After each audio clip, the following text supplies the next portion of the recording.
Okay, hey everybody, I am hoping that my audio is working today, so I am relying on the live chat to let me know if things have been fixed, or at least decent enough where I can still do my OBS and actually do the show like this. So I know there's about 30-second delay. Let me know right off the bat if you guys can hear me. We're going to do a little audio check with the people in here. Heavy, give me an audio check. Say something to me intelligent. Duh. Good enough. Okay, so if you guys can hear Heavy, I would assume that you hear the rest of them. In here, we've got Mike, we've got Tony, we've got Nestle, we've got Wayne, we've got Negation of P. So we're going to talk a little bit about what's been going on this last week here. Oh, somebody said audio's fine. Thank you, Wildheart. Yes. One person tells me. You know what's funny? The internal sounds a little bit different from the external, so I do like a confirmation from the live chat. But anyways, and Wildheart's good people too. Wildheart is good people, yes, and Thalo Blue and Geo Streber and Benjamin King and Gordo. Yeah, we've been getting so many people watching these Sunday shows. I mean, triple digits. I mean, that's surprising. I understand when people like watch the Kent Hovind debates, like the last one. There's like 300 people watching. But the Sunday show is just kind of a recap. But I do appreciate people coming out and watching it. I know they can be doing other things like going to church. Well, wait, no, most of you are atheists, so I guess that would, yeah, yeah. So anyways, I do want to recap a little bit about the week. There's going to be some other debates coming up here. KC is doing his on the 21st with Kent. There is a new trailer that should be out on his channel that Apologia made. It's really good. I gave it to KC, but he hasn't uploaded it yet, so we'll wait for that. But that's going to be a pretty good little trailer. I know Negation of P's here. He wants to debate Kent on some morality type issues. That's going to be interesting. And I want to get Wayne's opinion of the debate because Wayne was an ex-Hovenite. So where to start? How about Wayne? I actually want to start with you. Sorry, Negation of P. We can get to you. But Wayne, as an ex-Hovenite, you watched the debate and you thought it was pretty good, huh? Best debate you ever had. Best debate of all time. Well, you know, I think my debate with Ronnie was good, but okay, no, it was one of the best debates we've ever had, no question about it. I think Bill. Well, not really a debate, more like a pawnage. There wasn't much debating going on. You're right. It was basically Bill showing the evidence for human evolution, which was the title, and Kent is going Green Mile, Castaway, Green Mile, Castaway, Green Mile. Can I ask a question about Kent Hovind? Keep on bringing up what would be accepted in a court of law, or was before the debate, was there a rule made where people aren't supposed to make fun of him for his past legal problems and stuff? No, there's an unstated rule that you don't dwell on certain things that are unrelated. But of course things get brought up, and if we ever have a debate on issues of like efficacy, I think that's fair game. Well, as much as he brought that up and the I don't want this being taught at taxpayer expense, I almost wondered if Kent was trying to provoke something there. He does a little bit. He was trying to. No, he does. He does a little bit. If he was trying to get someone to say something so that way he could go back onto his own channel and say, "Look at all these atheists talking about irrelevant things like my legal problems." Right. No, I'm pretty sure he does do that. But if it's an efficacy debate, if it's dealing with morality, then I think that that's all fair game, because how you are with the law is an ethical concern. Do you avoid paying your taxes? Do you have efficacy? But anyways, Wayne, hang on. Well, let's go back to Wayne real quick. Wayne, as an ex-Hovind, I really want to get your impression of the debate, because you at one time followed Hovind and then you started realizing that he was full of crap.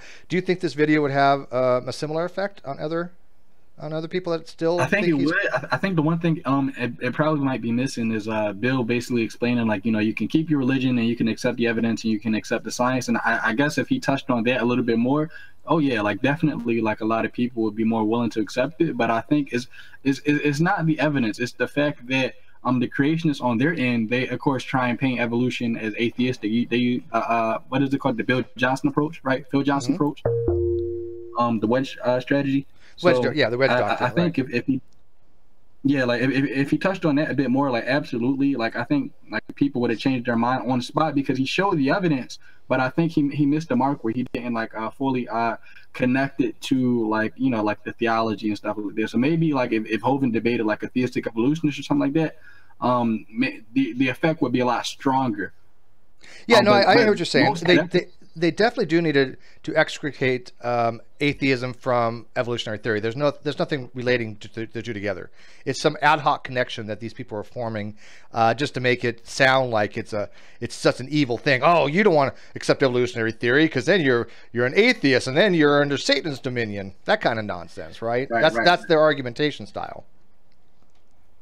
Well, I mean, Kent is approaching the debate for a position where it's biblical literalism or evil. So, sure, but he also has things called creation science, and I think Bill put it on the table there that this is the actual science. Kent didn't address any of it. He has no actual creation science. Every one of his creationist arguments in regards to physics and cosmology and genetics, they're all easily debunkable, and we've all done. Yeah, but the only argument he has is a very old argument he always has used before. I think he used the knee joint of Lucy again, didn't he, in this debate? I didn't. No, I don't think he used that one this time. He has used it before, but he has new stuff. I mean, he has the Green Mile and he has Castaway. Those are new. I don't know what the hell they really have to do with anything, but he didn't have those 10 years ago. But I was kind of curious if any of his followers are going to see this and go, maybe Kent doesn't really know much about these topics, especially in conjunction with KC's debates with him, which I think are absolutely brilliant as well. You know, they're just different styles, right? But I mean, I think Kent's losing pretty hard in these debates, except for obviously Nolan wasn't that great. But Nolan has apologized. Nolan has written to me and said, you know what? Because I sent him the debate with Bill, and I said, you know what? This is how you actually do a debate. And he appreciated it, and he said maybe, you know, he was sorry. Maybe he just needs to chill a little bit. And I was like, there you go, you know. So. No, you saw G-Man, what he came out with. You know, I did. mean, I pretty much think that everyone on his side are gonna have the same thoughts. And if not the same, they're gonna be even hardened by some dumb thing he said that made him feel good, or I don't know. I don't know what fantasy world G-Man lives in, where he thinks that Hovind never lost a debate, right? And he's not. G-Man's not even a real young Earther. He's a age Earth skeptic, whatever the hell that means. But he doesn't really ever say, well, I believe that the Earth is 7,000 years old. He does the same thing. Sounds like a climate change skeptic. Yeah, they just ambiguous. They don't want to say one way or another, so they have some kind of wiggle room, right?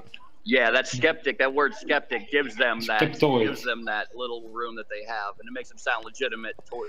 I think it makes them just look as dumb as ever. I mean, look at Tony. If I say the Earth is 7,000 years, or if I say I don't know, and I'm a grown fucking man, I think you're just as stupid as somebody who says it's 7,000 years. You're a grown fucking man. You should know the age of the Earth. I'm sorry. Especially and that it's not flat. Yeah, it's not flat. Especially with the access to the internet.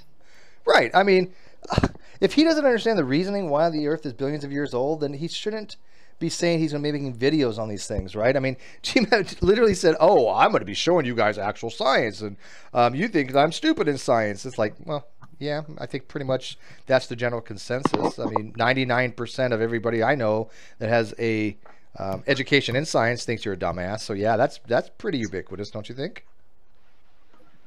Yeah. Well, Hovind is a... Go ahead. No. My computer was freaking out for some reason. I switched to my phone, just making sure you guys hear me. So next time I jump in. Yeah, you sound good. All right, we're good. I mean, you don't find keep going. Yeah, you don't find people that know science saying, "Oh, look at Nestle. He doesn't know shit about evolutionary biology." You never hear it said, right? You never hear it said. You never heard anybody say, "Oh, look at that Ruhif. He doesn't know genetics." And he's a pure layperson in genetics, but he knows his shit, right? You never hear any of these things. So why is it that you hear only that from people that know science when it comes to people like G-Man or Ronnie? I mean, is it statistically even possible unless they are literally just scientifically inept? What do you think? I think they're really just that stupid, personally. Well, they are. And by the way, Secular, good to see you, my friend. What's up, Secular? No, not Secular. Secular Lobster Ministries is no longer in existence. It's been shut down by Von Helton and YouTube. I'm Grampy Lobster. Oh, I don't know if I can do that. Grampy Lobster. Grampy Lobster. Well, you don't have to call me Grampy, but most of the people in here, I'm old enough to be their grandpa. I think you should call it Grumpy Lobster. Could be grumpy, I could be a grumpy lobster. Grumpy lobster, GGL. But I just, I'm sorry. Steve, you're the one that put me in the fucking great debate community, and I still don't know why. But it's fun. Apologize. No, but look, it's fun to watch. I watched a lot of those Kent Hovind, and when they say, oh, who won the debate or something, I think anybody that debates Kent Hovind wins, because even a lot of creationists think that Kent Hovind's full of shit. A lot of the Bible scholars and shit, whatever you want to call it, think Kent Hovind is an idiot just because his shit's a lot more bat crazy than theirs, if that's possible. It's possible. There's different levels of bat shittery. There's absolutely different levels. And I had two roommates here that were young Earth creationists, and they were not fans of Hovind. They knew what I was doing. They didn't want anything to do with him. They're just like, that guy is, and they were young Earth creationists, and they were like, nope, Hovind's what they call him, apostate or something. Yeah. The world's going to hell anyway, including Kent. Does Hovind still believe in that story about a basking shark being a plesiosaur? I've seen the picture for that before. Yeah. Yeah, I don't think he's used something like that for a while. That's old. It's very old. Yeah, that's something you find in like World News Daily Net or something, that kind of crap. Although I don't do the debating, Steve, I'm sorry, then I'll shut up. I do enjoy a lot of these hangouts that you guys have, because when you bring certain people in, it's my entertainment for the fucking evening. Well, that's what my channel is. I mean, you get it. You understand it. You guys interview these people sometimes or debate them, but because you can't bullshit, especially when you can make shit up as you go along. But it is at times very fucking entertaining, man. Yeah, well, you get that fact, right? You understand my channel is entertaining. That's what it is. It's an entertainment channel. Yeah.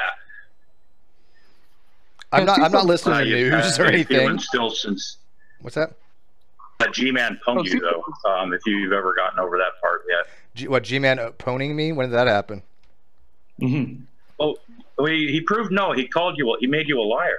Oh, did he? I keep missing that you were a liar and stuff. And I just wanted to know, because we care about people, and we just want to make sure that you're doing okay. I care about people too. I don't know what you're referring to. I'm sure that he thinks he did. If he did, yeah, I know.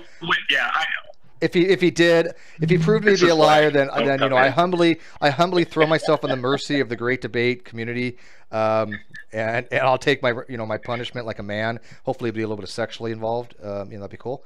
But whips and chains, yeah. I got you covered, Steve. I got you covered. You're going to be the one administering that? I do have a bullshit button now. I gotta get me one of those. Seriously, I want to get me a bullshit button. Bullshit. My wife actually got this for me for one of my anniversary presents this year. One of the greatest things ever designed. But no, I'll shut up. I just, no I worries. just wanted to, No, I'm still glad that you found my shit entertaining. I mean, it's funny because you go to like Ronnie's channel, it's listed under news. I'm like, wait, what? I'm not kidding. Go look. Go to Social Blade. True Pearson's channel is listed under news. I shit you not. I can't make this up. News. Yeah, news. Yes, it really is. He's that arrogant. Decker Lobster Ministries is an alternative news source. So I get where he's coming from. Are you sure it's news and not nudes? Because every time I see him, I say he's fucking stupid. I don't know. What's his name? Who was that? What's his name? Who's been making all the really awesome pictures of Brawny in drag or as a female with Photoshop? Scott, was it? What's his name? Oh, come on. I can't remember. I still have a really pretty picture of Rand Campbell that I've. Is he fabulous? No, I can't think of his name for the Great Debate community. I'm sorry, I'm drawing a blank, but I had to go look. But there's some really great bitch-made pictures of Ronnie. They're like from the neck down. You're like, oh yeah. Then you look at the face. You're like, no. Oh, well, Heavy Holler has a lot more pleasing picture to look at about a dead shark. It's mistaken to be a plesiosaur. Yeah, well, that's the all picture I love was looking thinking at of. Heavy Holler. You know, I mean, No, he's talking about this thing that was found off the coast of Japan, Yeah. I think it was. It's like, that was another one of, you know, like monster that. No, it was what was it again? A type of whale? And it was a shark, a basking shark. Yeah, that's right. Well, that proves that Jonah lived in that whale for 3 days. You know, I mean, what kind Shawn of Mitchell, evidence do you yeah, Shawn want? Michaels. Thank you, Blue. It was Shawn Michaels making these funny ass pictures, and he's doing a brilliant job. His mastery of Photoshop is unparalleled. But so Negation, since you decided to drop in, we love having you. You want to do a debate with Kent, I've heard. Absolutely. I've always kind of, well, always since in You the were early knee-high to days, grasshopper.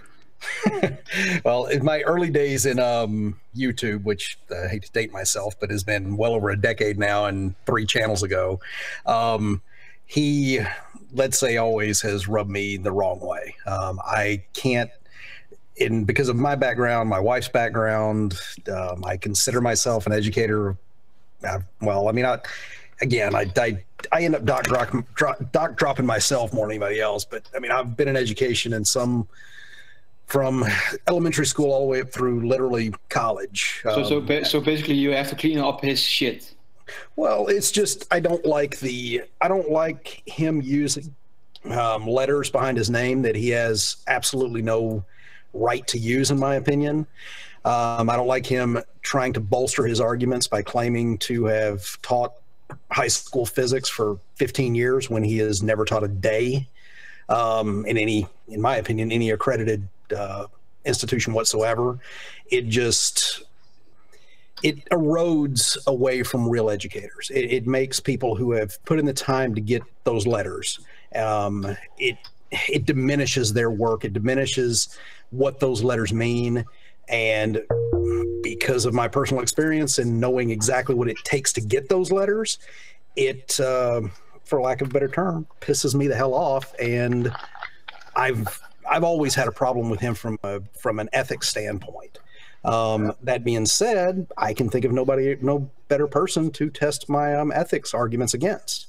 So I would love the opportunity to talk about morality and ethics with someone like Kent. His secretary hasn't got back to me yet since the debate the other day, and he hasn't put it on his channel. I'm just hoping he doesn't get like cold feet kind of thing. I mean, he got trounced pretty good. I don't know if he's even going to put that particular thing on his channel, that particular He debate. had the audacity to say he won at the end, though. He has chutzpah. And No, just so when moderator. Go ahead. I'm sorry. No. I'm sorry. Oh my God, Ronnie, that's Heavy. Look at the one. The letters, you know. Look at Heavy. I'm sorry. What he's presenting. Yeah. Oh God. When moderator was talking about those, you know, fake PhDs and master's degrees and, you know, those letters and stuff, in some states they're really cracking down on those. Even the Bible diploma mills, you know. They should. I guess it kind of just depends on what state you live in and how much they defend the Constitution, man. You know, they crap should. like that. But you know, and free speech and shit. But yeah, there are being shut down. Well, it's more than just free mills. speech. You can't call yourself Esquire unless you're a lawyer. Right. You know. But by the way, look at what Heavy's showing for Dr. Ronnie Rodriguez in her lab. And by the way, it is her lab. I do refer to Ronnie as her as much as possible, and I think we all should. She is upset when somebody else uses the pronoun differently. So I mean, if somebody wants to use Robbie's pronoun? Well, right now it's her. Her? Yeah, True Imperialism is a her. Okay, so he wants to be a her. So, but is there? Well, like I don't think he wants to be a her, but he's been made bitch made. He's been made bitch made so often that basically he's just a female at this point. Well, that and his refusal to refer to Brenda with the proper pronouns. Right, that's a big thing. She keeps calling Brenda he and Brandon, all these other things. So it's like wait, if you can't even use the proper pronoun that Brenda wants to be known as, then why should we respect you and call you the pronoun that you want to use? It's the same thing. It's an equal amount of, respect or lack thereof. So if he doesn't want to do it, then I just say call her she. I'm fine with that. But her name can't be Ronnie. But her name can't be Ronnie, right? Ronnie, well, Ronnie could be a female name, could it not? Oh, absolutely. I know. And I gotta admit, I mean, look at this. He doesn't make a bad-looking chick. I've seen worse. I've seen worse. I wouldn't have hit that, but it's still. Yeah, 2:30 in the morning behind a dumpster, though. Bottle of Jack. 3 a.m. Saturday night. We none of us can be held accountable for what we do, but damn. Wait, film more. Why? But I am trying to make that happen. Like I said, I'm hoping that they get back to me because I don't want to scare them off, because I think Kent was overconfident from the Nathan debate, right? I think he was going, oh, well, these people in the great debate community are going to be pushovers. But I had told his secretary and him and his IT guy, Nathan wasn't somebody I recommended, but the ones I have recommended and the ones I do know, Bill and Herman Mays and obviously Negation of P and Ocean, you guys want to debate him. You guys would make it, it would be a much better debate, and I don't think he's prepared for your guys' types of argumentation. But right, I'm sorry, updates. You're whispering, unless you're doing like what do they call it? AMSS. What the fuck is that? ASMR. ASMR. I don't know what the hell you're saying. Whatever that is, it's making me horny, man. It's kind of creepy in a good way. I don't know how to take it yet. My cock is twitching. I'll tell you what. It's like a little vibrating, but updates. You want to say something important? Updates. I guess we'll take that as a no. All right. Well, we gave you a chance, but it's but got to make room for him. Heavy. People are like people in the live feed are saying heavy that picture's making them uncomfortable and they're having feelings they don't know how to deal with. Including me. Including Nestlig. There we go. Forgive me. Well, yeah, but now that we see you, we have the same feelings. We don't know how to deal with those either. Look at that gorgeous beard. It's a confusing situation. All right, I'm back. What did I miss? We're all just flirting with Heavy Holler. Oh man, there's someone at the pool that is amazing. Yeah. Hey, Louise is in the live chat. When I sent you a message about debating Hovind, and you said that there were a couple of other people that were interested in debating him, was it on the same topic, or was it? Yes. Well, I mentioned yes and no. morality. Yeah. I mean, Negation of P wants to have a very specific argument on morality. Yours would be, I'm sure, a lot different. But I mean, that's a big topic, right? But he has a pinpoint thing that he wants to discuss. Okay.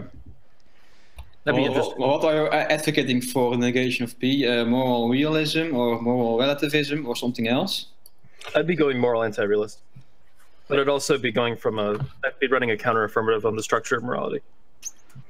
Whereas I would be looking at more of a practical application of if we, based on what our moral guidelines would lead us to do, the ability to make moral decisions. That's where I would be going. Now, you're going to make it something like on the lines, probably more Ocean thing, but are you going to make it something like, Would you be agreeing with him on objective morality existing in order to have your debate, or? No, in fact, I would. I mean, I'll be more than willing to fall on that sword and say that I don't think, moral.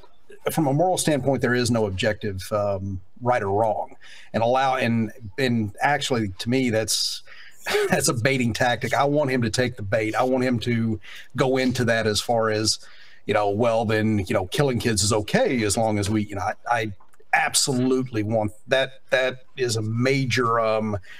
Like I said, it's a big chunk of bait that I hope he swallows hook, line, and sinker. Yeah, that's something that a lot of Christians do, and I feel like that what he mentioned a couple of times on morality in the most recent debate, it seems like he would be biting down pretty hard on that and going after the atheists for moral nihilism, essentially. Well, and that's what I'm wondering if the debate's going to be more like. I mean, he wants to argue that if you accept atheism, you are a moral nihilist. You're a nihilist across the board, basically. To him, you cannot have any kind of epistemological framework without God, and it's just a non-believer. Yeah, well, I don't even think that morality comes from God. So that's fine. Yeah, and they did the same. And they did the same with evolution. If you accept evolution, and how can you tell right from wrong? Yeah, and I think those would be something I'd love to have people argue against that position. You know, because obviously we have right or wrong. I'm a non-believer, yet I have right and wrong. I do. I'm probably far more ethical than Hovind has ever been in his life. Well, and the thing is I think that, you know, based on the way that I've put some stuff together, I think I can show the converse is true, in that with an omni God, with the existence of an omni God, morality becomes completely meaningless, completely without any kind. You have no ability to make any moral decisions whatsoever outside of perhaps following orders. That's the only moral decision that you can have, and even then it becomes problematic, because now we have to understand that our senses are flawless, at least in that one occasion when God directed us to do whatever he wants us to do. But outside of that one very specific context, there is no such thing as a moral correct action. So you're saying that for some Christians, being moral is literally has nothing to do with morality. It's basically following a directive. Therefore, they don't have any. They're almost like automatons. They just have to do it rather than having their own free will to do it. And I feel like pointing out it's authoritarian, completely.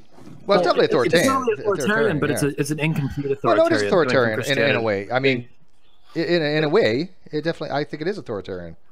Well, it's worse than that, because not only is it authoritarian, it's not only on the point that if you can make a decision, it's only based on, like you said, following that order. And from an authoritarian, I can't even talk now. Authoritarian, thank you.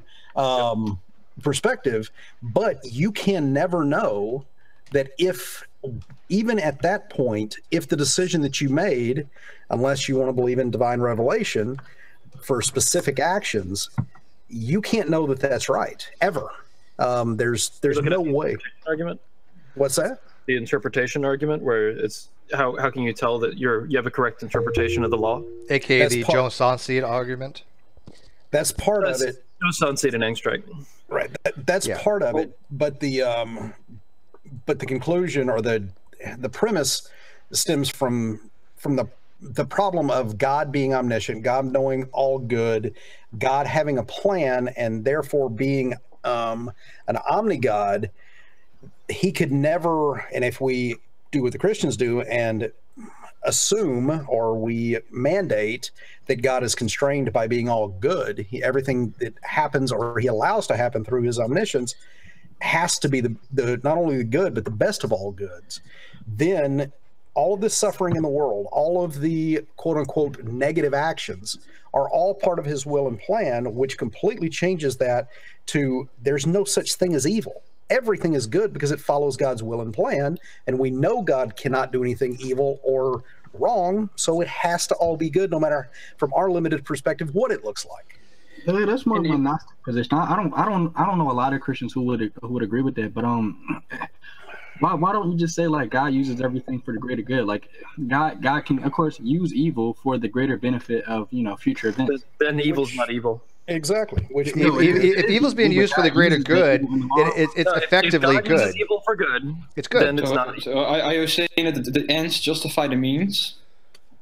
Well, I think it follows from consequentialism. I don't know who you're directing that. Yeah, I would have asked. I'm directed to Wayne. Sure, why not? I don't see what's wrong with that. I find it very wrong. Okay, it might be slightly off topic, but one thing I've noticed, and I've heard this, even Eric Hovind has said this, that if it wasn't for the Bible or God in their lives, they'd be out running up and down the streets, killing and maiming people and robbing banks, doing all this. Yeah, I know Mark Thomas has said that. You said Eric. You said Eric Hovind said that. Hang on, Heavy. You said Eric said that. Eric Hovind said that. Oh yeah, Eric really? said that. Eric said that on air with me when we were on. Yeah, but see, the thing about that though is like here's That's our scary. godless heathen, and we're not out doing that. I mean, granted, there are people that do that, but as a whole, Sometimes they're Christian. We're not like that. We don't depend on this. It's like they can't decide on their own what is good and what is wrong. They have to wait for someone to tell them. They can't figure this shit out themselves. I know they can't do that on their own. And I know. and You know, well, one of the worst arguments I've ever seen as far as just deplorable, potentially dangerous moral philosophies is the evangelical born again, once saved, always saved thing. Once you accept Christ into your heart, you become, no matter what you do for the rest of your life, you get heaven. So I mean that kind of, to me, because you could turn the biggest douche in the world, right, and still be saved. It relieves you of any responsibility. Oh, sorry, Steve. And that's what ends up. I mean, when Hovind brought that up on the last debate, as far as, you know, if someone goes out and murders someone in your quote unquote worldview from a naturalistic perspective, you know, there's no consequence if that person dies without being, you know, arrested or whatever. And like we were talking off air, Christianity and Omni-God, or Christianity in particular, especially the one that you were just speaking of, makes it even worse, because that person that went out, let's say they're a serial murderer, rapist, whatever, if they are quote unquote saved, not only do those people, and let's say they're in the same boat, they don't get arrested, no one finds out during their lifetime, not only do they not get punished for it, but they get rewarded at the end. They get led into heaven, which now means that all of those quote unquote horrific sins that people like Kent seem so concerned with no justice being served, not only is there no justice served, but they're rewarded for the fact that they lived that way. Right. He brought up Hitler in the last debate. I'd like to point out that I've heard stories that kind of indicated that at one point in his life, Hitler actually believed in Jesus, which if it's true, well, he didn't bring it up the last debate. He brought up the one prior to that. The one that's not really a useful point. What Hitler, like, what I was just going to say is, though, if the once saved always thing is true, Hitler's in heaven because he at one point accepted Hitler wasn't Jesus the Baptist. as Lord and Savior. Do you know one thing that is true, Atheist Brony? You motherfucker need Odin. That's what you need. You need Odin. You do need Odin. All motherfuckers need Odin. I'm good. I'm good with Celestia and Luna. Thank you. Good without Odin. Anywho, with Hitler, I don't think that the bringing up that he was a Christian makes any sense in trying to defame Christianity at all, because you definitely have examples of shitty Christians in the world, and Christians are always like, well, that's not the love of God actually being manifested in a person, and you can tell them by their fruits and all that stuff. There's plenty of arguments that Christians can use to say, look, Hitler's not an example of Christianity, and that even a lot of nasty Christians in history are not really examples of Christianity because they aren't consistent with what the Bible explains. Beyond that, the religion that Hitler could most really be associated with, if you were going to do it, is, and I say that the risk of harming myself, would be Norse paganism, because there was a program of positive Christianity in Nazi Germany that was then, under Alfred Rosenberg, had the idea of moving more towards Norse paganism as the national Nazi religion. This was, of course, before the modern Reconstructionist versions of heathenry, especially which I follow, which most heathen follows right now. But it was supposed to be it was following along the lines of their like racialist ideologies and Nazism.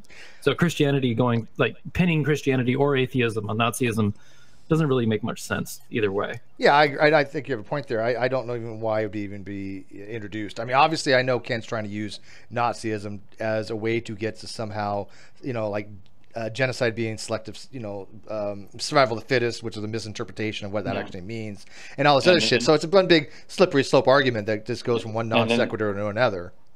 And then never mind that the Nazis banned Darwin's books and burned them. Yeah, and never mind that like Russia has been, they tried promoting. They were anti-science. Yeah, they were very anti-evolution. Science in favor. They were Lacosian. They accepted. Yeah. They accepted Lamarckism or a form of it called Lysenkoism. Yeah, Lysenkoism. That's what it is.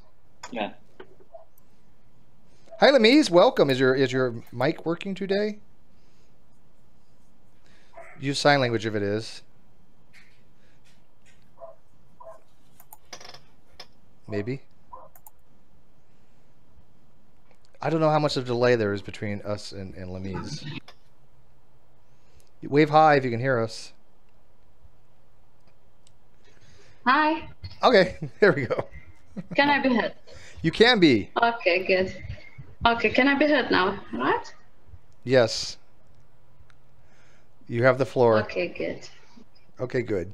Now you sound like Darn's deity. Okay, good. Did you have something to add? Okay. Okay. I guess not. Well, I just joined. I don't know about what you are talking about, the morality or ethics, right? Oh, don't worry. Most of us in here don't know what we're talking about half the time. We never do, honestly. Never do. Listen to Ocean talk after about 5 minutes. You just kind of tune it out. I'm kidding, Ocean. Heretic woman dropped in, though. Heretic. Hello. Hey. Hello. I am sorry, by the way, I've Hi. not been able to get with you on the OBS thing. I will, I promise. I know. But I haven't been able to get with anybody on the how to do editing on the webpage yet, so I need to do that too. By the way, that goes live today at 5. It was postponed. There you go. But my editors, I've got yeah. I got Heretic Woman. Ocean has decided to be an editor. Who else? Well, Oh, yes. Are you an editor? Do I have you an editor? I think I do, don't I? On the Great Debates Community Wiki, right? Yeah, on the wiki, but I mean, I'm talking about the webpage.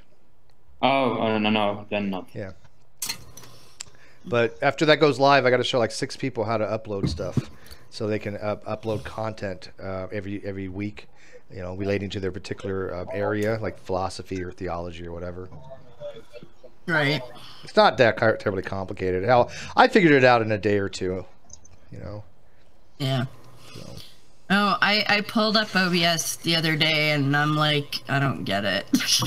I'll it's not it's not as intuitive as I would have liked. Really? I think it's far more intuitive than XSplit. I agree that at first look it's not very intuitive, but once you kind of figure out where all the yeah, that's my problem right now. Is I'm like, where do I tell it to look for my camera? I haven't even got that far yet. It's much more. There's I'll just tell you the answer to that real quick. You'll see like 2 little rows on the side, scenes and sources. If you click the little plus button below sources, then there's the way to find your camera. Yeah, I tried that and it wasn't seeing my camera, so I don't know. Yeah. I don't know if we'll figure it out for you. That requires much more involved tinkering. Oh no. Great. Lemmy says, I don't know much about morality and ethics. I just think utilitarianism can work in this age. What do you guys think about that? Utilitarianism. Mm-hmm. Yeah. I don't even know what that is. It just means useful-ness. It's almost like a type of consequentialism. It's just basically if something is useful to a society, it's good. That's all. It's kind of I think. Okay. Yeah, but then you get into like the sections as medical research. Well, who determines what's? Well, that's the problem.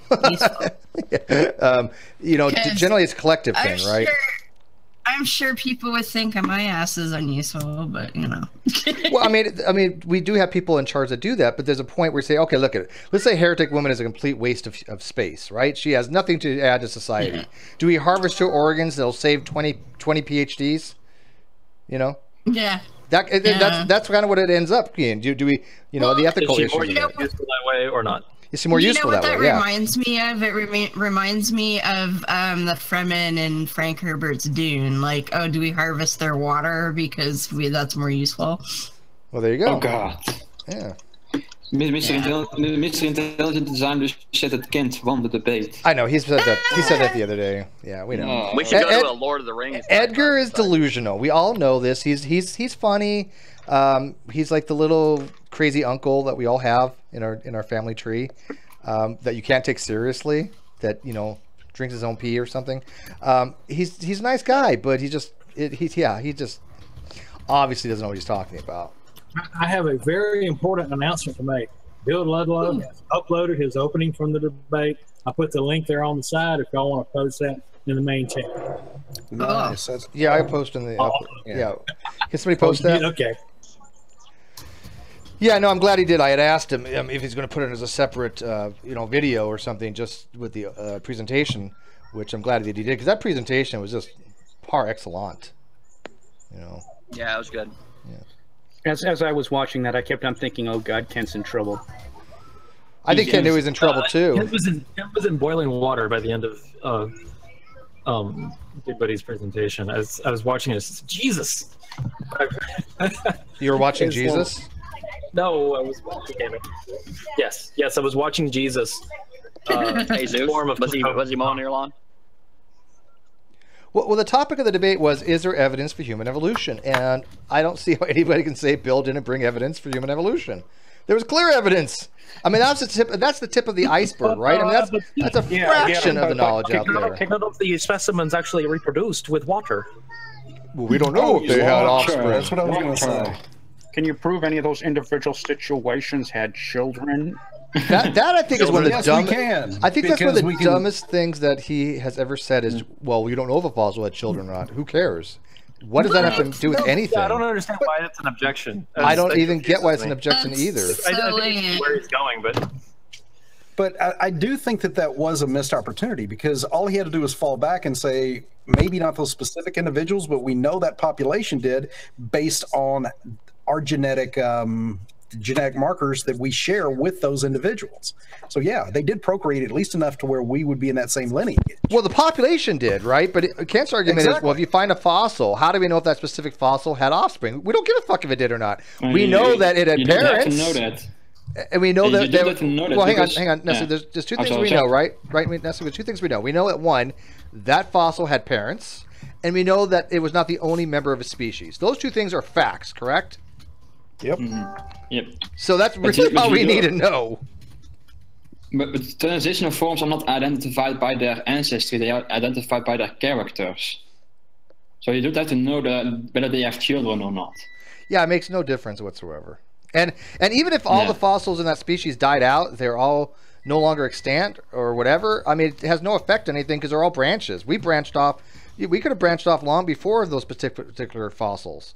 So what happens in that lineage makes no difference to us if it's after the branching, whatever precursor we had back then.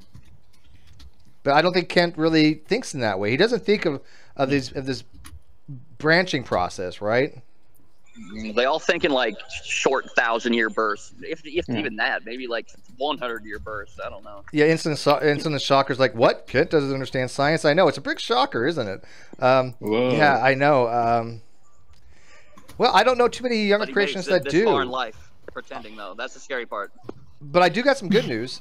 There's somebody in our community. I'm not going to dox who it is, just in case. But they have sent me a message that they had written to Dr. Humphreys, who they had talked to, and Humphreys said that he might be able to come on and talk to us.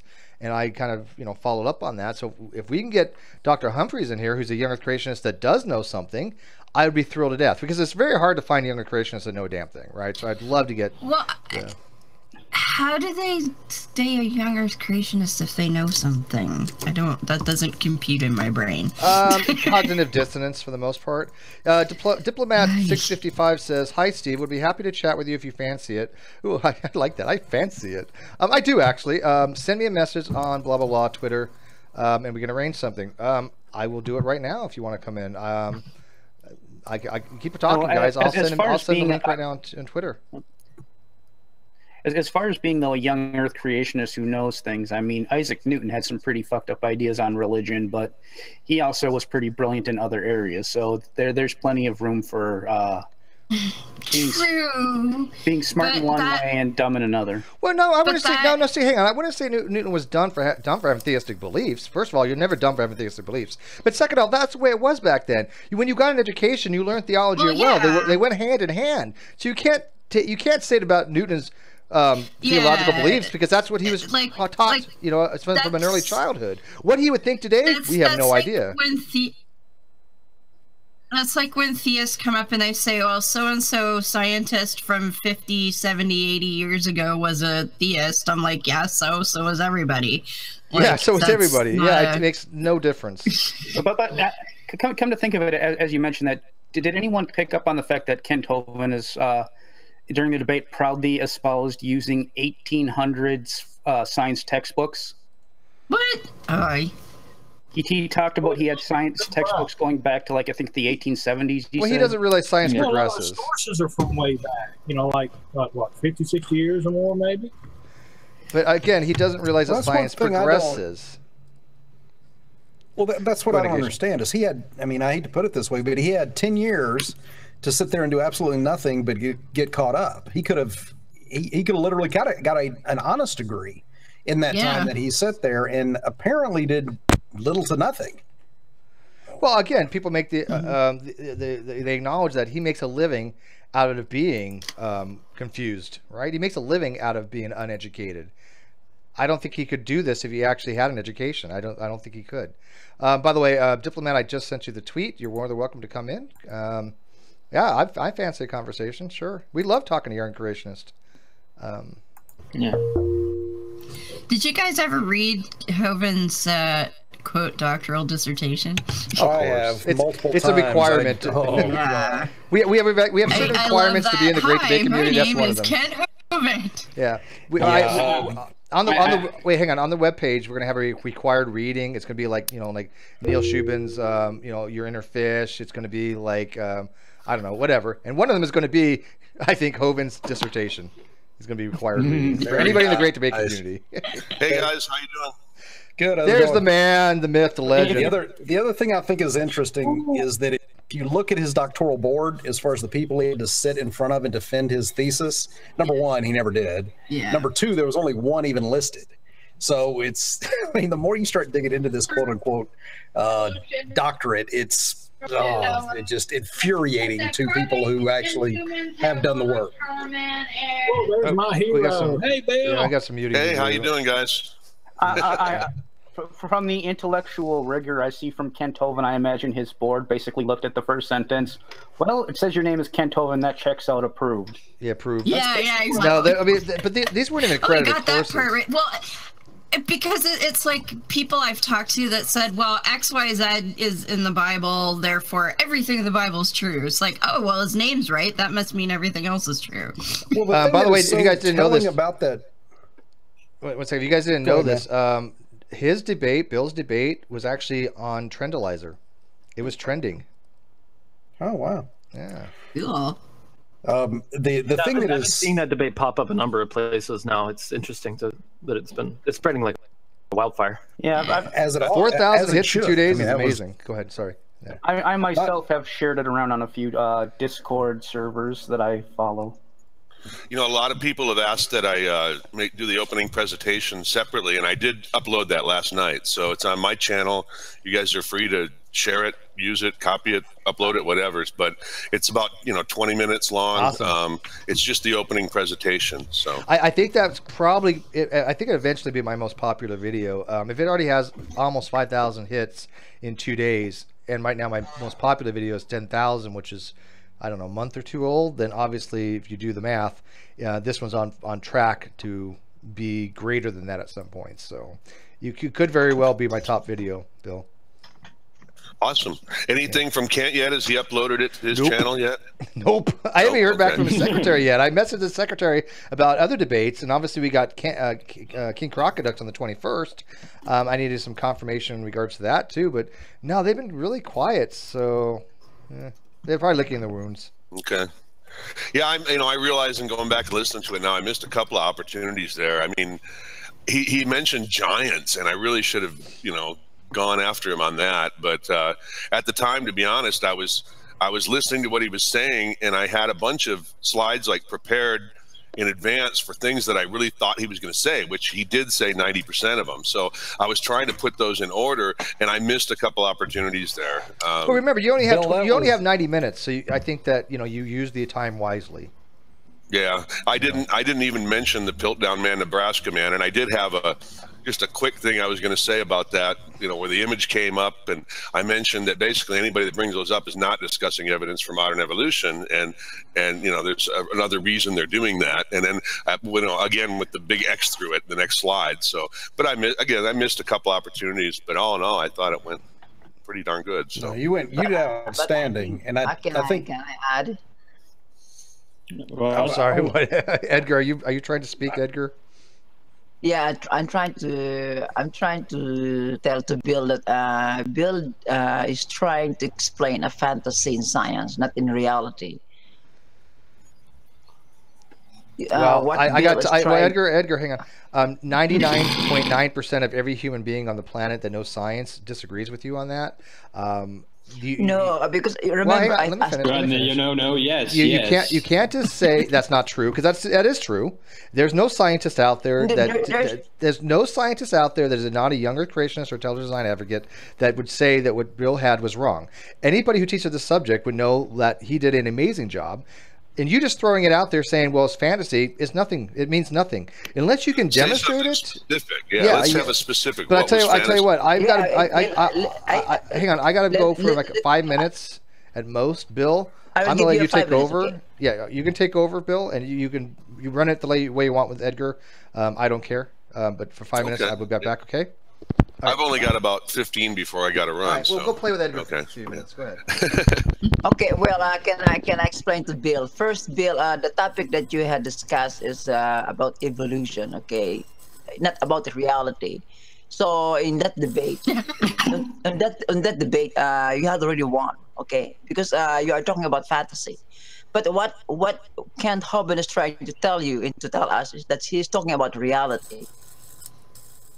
You see? Yeah, but obviously his reality is different than 99% of the rest of the world. I mean, the Earth is not 6,000 years old, and we did not live with dinosaurs. And yes, humans have evolved in the last few years. The Earth is young. The Earth creationism is science. The Earth is 4.5 billion years old, young. Billion year young. No, let them two hash it out for a little bit. Well, I would just say, obviously, there's no evidence that the Earth is young. So I would love to debate Kent on the Grand Canyon or the subject to the age of the Earth. I know there's a lot of people waiting in line to do that type of thing. So maybe, Bill, we are using the starlight distance problem. I don't use that. I mean, I start with the Earth, basically. I'm not a cosmology guy or a astrophysicist or anything like that. So my background is geology and paleontology. So therefore, then you don't know about if the world or the universe is the Earth is young or old, because you cannot simply conclude that the world is young or the Earth is young without knowing anything in science. Well, I know how old the Earth is. I mean, I know it's at least 4.5 billion years old. We can tell that. So I have a zircon crystal about 2 feet from me right here. That's between 3.8 and 4.2 billion years old. So yeah, that's they want us to believe. Well, yeah, they want us to believe that the age of the universe. Based on evidence. You have counter evidence for. Yeah, all I'm hearing is it's not. But you're not presenting anything that's saying why you believe it's not.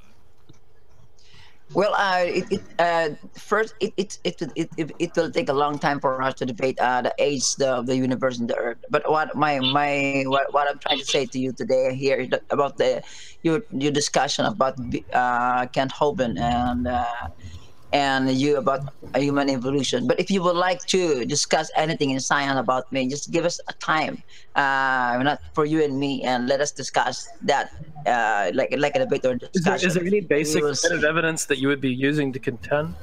Because when you're saying that the Earth is 6,000 years old, why do you think that?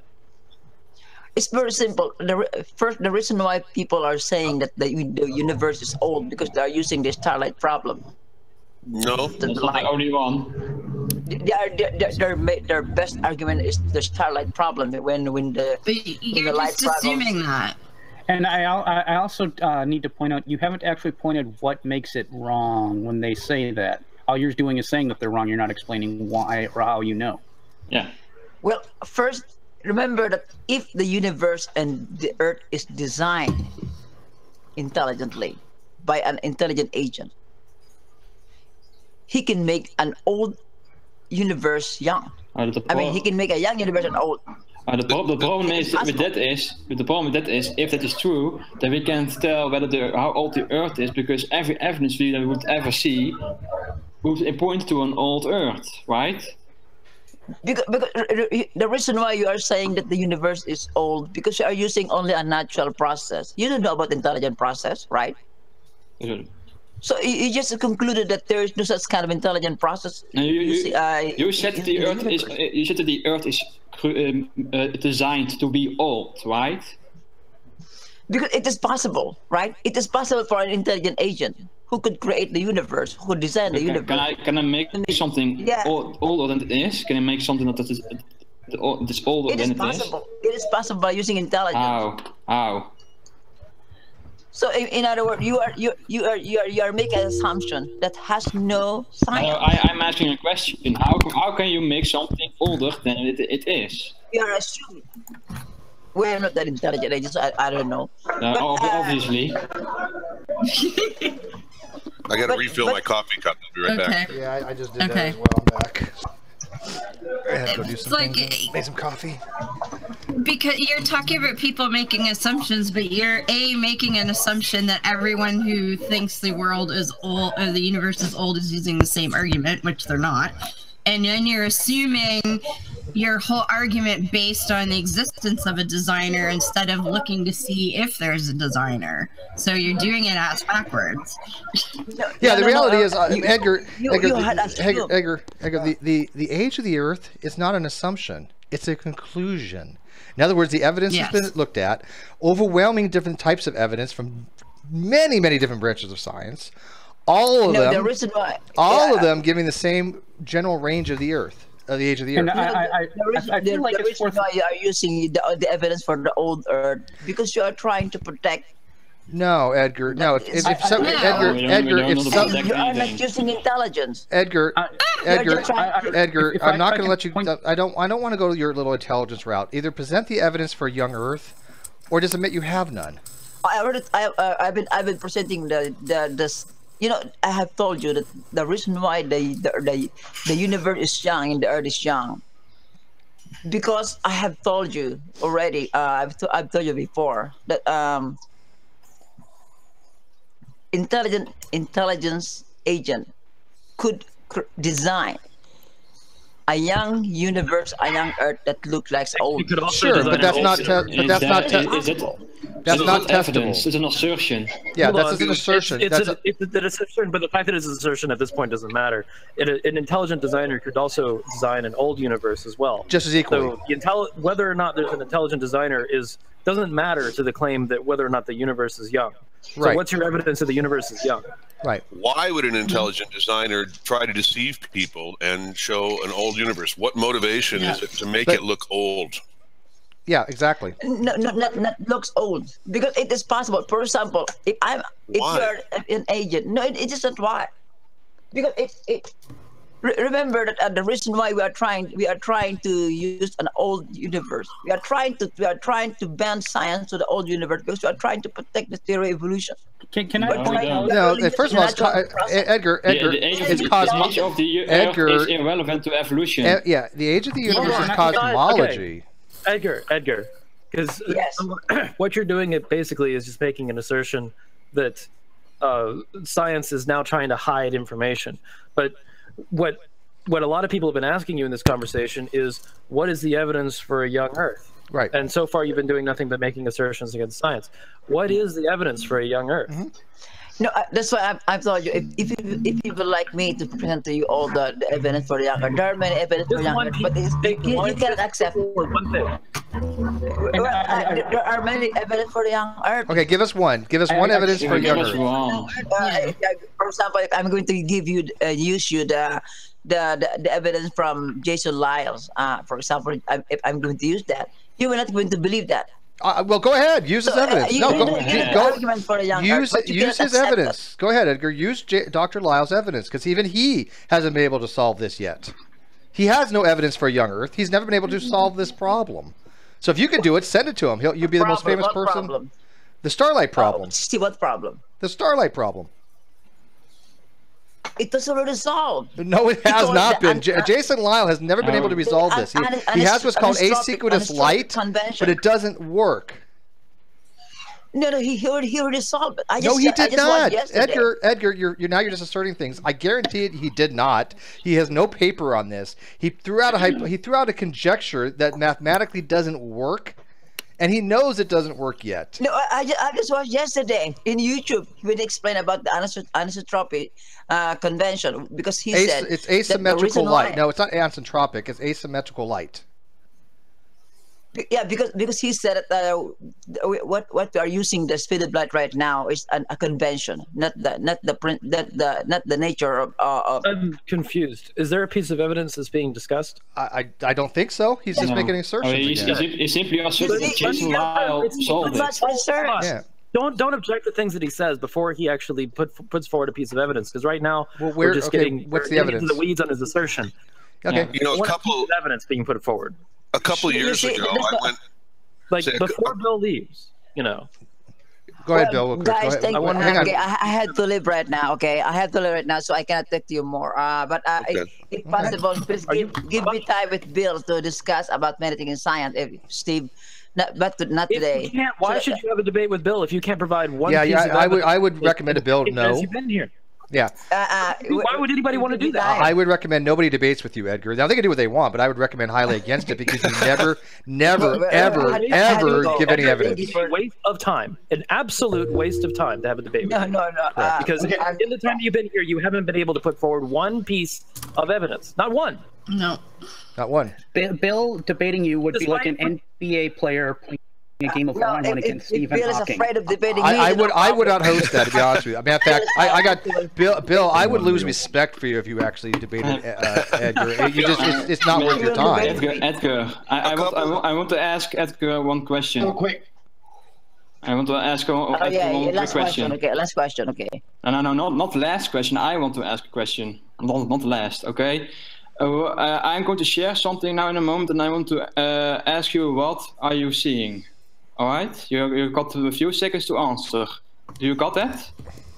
Okay, please give me the question. I have no time. Okay, please. I'm going to show you something, and I want to ask you what it is. Just hurry up and ask the damn question. Okay, what is this? What is this? It's a pie? Yes. Thank God. Yeah. Well, it's not a pie. Okay. It's just pie. Thank you. Let's please, Bill, if you are not afraid of debating me. I have my own motive for biology. You've been in the room for 15 minutes, Edgar, with people asking you one piece of evidence for your position about a young Earth, and you haven't been able to do it. Why should you entertain the idea of debating you for an hour over this stuff when you can't provide a?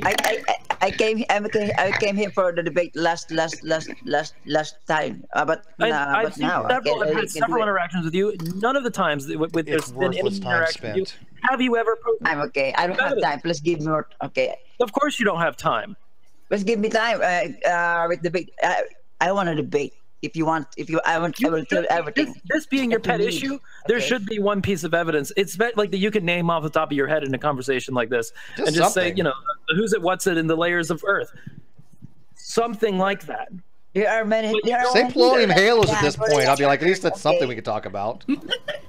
And Edgar, just to be clear, you actually do have scriptural foundation in that God could. Well, whatever. Hopefully I'll watch it. Is that the one thing that he does have going on his side is that he does have a foundation in Scripture for saying that God could do this and would do this, namely 2 Thessalonians 2:11. He doesn't. When we asked why God would do this, all he had to do was throw that out there, and that would at least show he has a scriptural understanding. You talk about God sending a great deception in their sleep. Yeah, it's. And I mean, I think it is God causes or shall send them a strong delusion, and they shall believe a lie, something like that. But again, it still is irrelevant. I mean, if you're going to give positive evidence for a young Earth, none of that matters. And the question is, if you're going to give evidence, you shouldn't use the Bible as a scientific source. You already left. Well, no, I know. But I mean, I would say, okay, other than the Bible, what source do you have that indicates a young Earth? It's a different question. Don't get me wrong. It is a different question. There were a lot of people. Yeah, there were a lot of people in the beginning of this asking him, why would God do this? Well, again, all he had to do was throw out, this is why God would do it. Then you can move on. He couldn't even do that. That's what makes me kind of, I don't know, dubious or a little hesitant to engage with him when he doesn't even know the scriptural foundation of what he's trying to argue. It's a complete waste of time. I'm serious. And, it really is. and if you believe that God created the world as if it is old, then you can't really blame the scientists for concluding that it is old.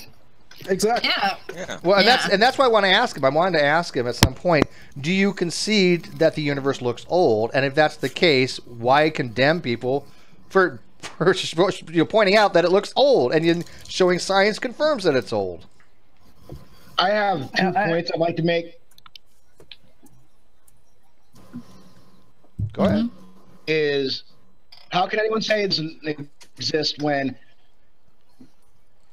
quote unquote hobbit small people that are a complete and total offshoot of as far as another genetic human for that time period, as well as with carbon-14 that can be skewed a little bit due to any form of radiation. They've proven that.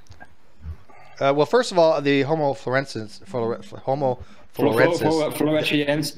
Floresiensis. That you're talking about, we all know that those are just monkeys with rickets. No, that's Neanderthal. Is it? Well, it could be any one of them, right? No, pick one. Neanderthals would be apes. Hobbits would be monkeys, right? Yeah. So they're monkeys with rickets, sure. You know, about 2 years ago, I went round and round with Ian Juby. I don't know if you've caught his Genesis Week series. He won't come on my show. He won't come in here. He's a coward. He you know, he's pretty much he's on a hiatus right now or something. He's not putting out new ones, but at that time he was doing them weekly. And I had asked the question, wrote into him and asked the question, if science supports the Bible, why does not one scientific dating method that we use to date the Earth give an age of 6,000 years or less? And he could not. I mean, he went 2 episodes, devoted about half of each episode, and again we'd go back and forth, and it was in the comments, and then he'd respond on the next video. But I mean, the best he could come up with was polonium halos. But then again, you're dating the granite, and granite is not. The granite he's talking about was not a source rock. It was not one of the original rocks. You know, was it primordial? Yeah. Yeah, and so, you know, he of course brought up dinosaur soft tissue. I'm like, we don't use dinosaur soft tissue to date the Earth. You know, I mean, well, he's just a walking meme. Date a dinosaur, but we couldn't date the Earth with that. I mean, again, he went 2 episodes. He just could never come up with one, and so there's nothing scientific to support that. And even the dating that they have, we could find a living T-Rex right now on an island somewhere, a remote island, and that wouldn't change the age of the Earth. But even if they refer to something like the Miller bones, right? They had dated, and obviously we know it had shellac on it. They were around 30,000, whatever. That doesn't get them to where they want to be. I am sorry, but if you look at it from a mathematics point of view, the range they have from 7 to 10,000 years old is still way outside the 30,000 to 40,000 range they're getting on their quote-unquote carbon dating that they think these bones are.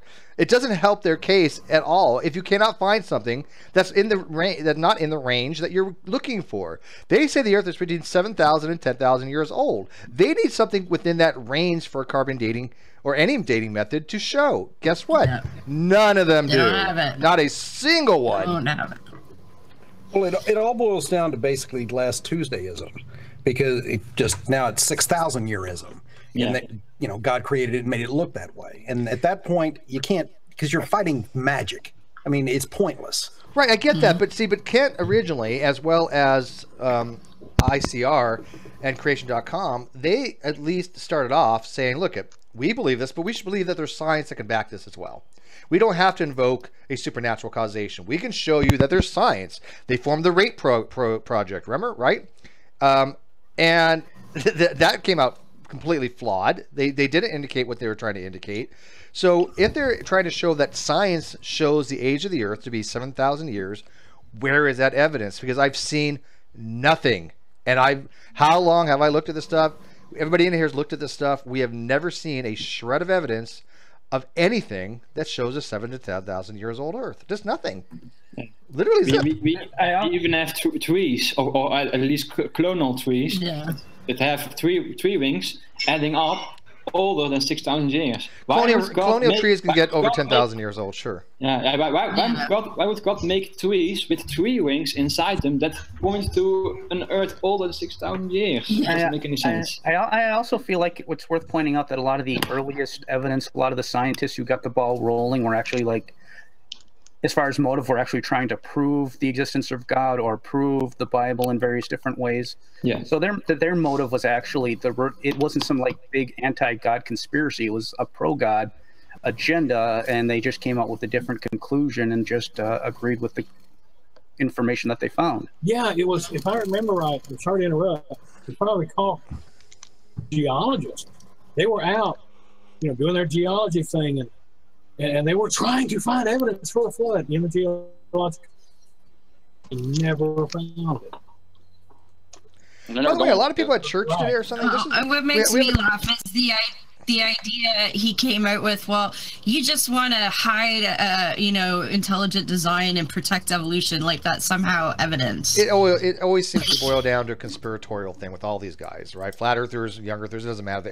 Eventually, you reach some bedrock of a conspiratorial nature. But I'm wondering, are people at church today or something? This is like the lowest audience we've had in a while for a Sunday show. I'm just kind of curious. People are busy. Are people masturbating today? Or it is a nice, Steve. It is a nice day out, so maybe it's fucking hot as fuck here. Are you kidding me?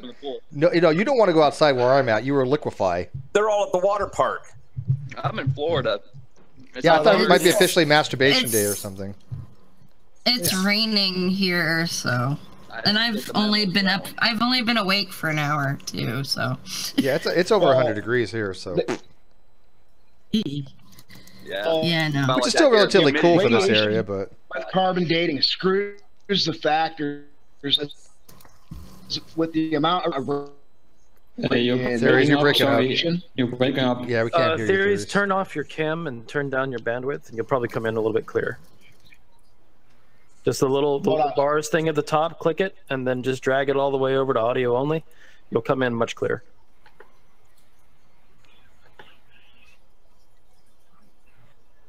Try again now. How's that? Yes.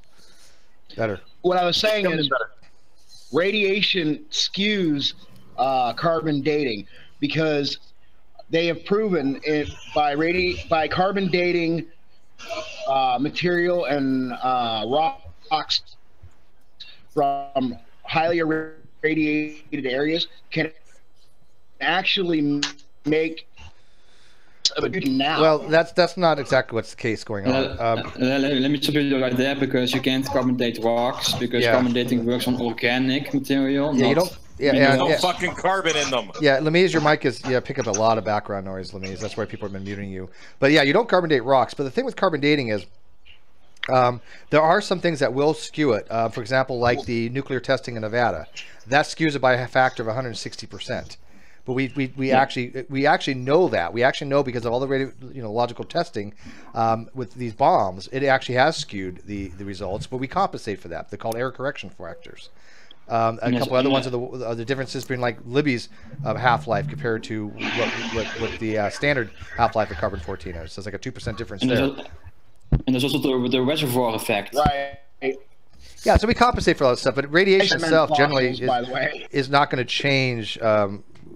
The rates. What is going to affect it is the fact that you have residual material in the sample thing that you're using in the machine that you're never going to get rid of. There's always going to be background radiation, especially with argon. Once you use it to test argon or potassium argon, it'll never be clean. It's just always going to be in there. All right. Well, like I said, I did mean to say fossils, but I said rocks. So you got to remember, I have when it comes to science about a high school education. Nathan says you can't date anything older than 50,000. Well, that's not true either. You could date up to 100,000 with accelerated mass spectrometry, but it's very, very, very, very expensive to do so. That's why they don't. Exactly. Yeah. C14, baby? C14 with AMS generally averages about 80,000, with peaked about 100,000. But again, you're dealing with on the extreme of it that you're losing a certainty, right? You're losing accuracy when you're wanting to get that kind of measurement. So there's just no reason to, right? You know, that's just not. Most of the time, we can date using cheaper means, like mammoth fossils. They're only like 40,000 years old, right? We don't need AMS to tell us that. Nephilim said that water runs through the upper strata and then makes the samples wrong. So how do you guys explain that? Nephilim thinks he had sex with Jesus. I don't really care what he has to say.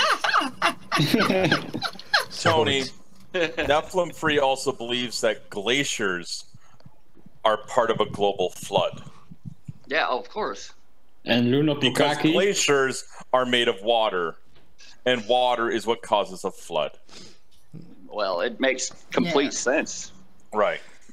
Yeah, Nathan says, I never said we can't. I said we don't. Well, we do. It's just expensive to do so. So we do it. We do AMS. It's just, like I said, it costs more.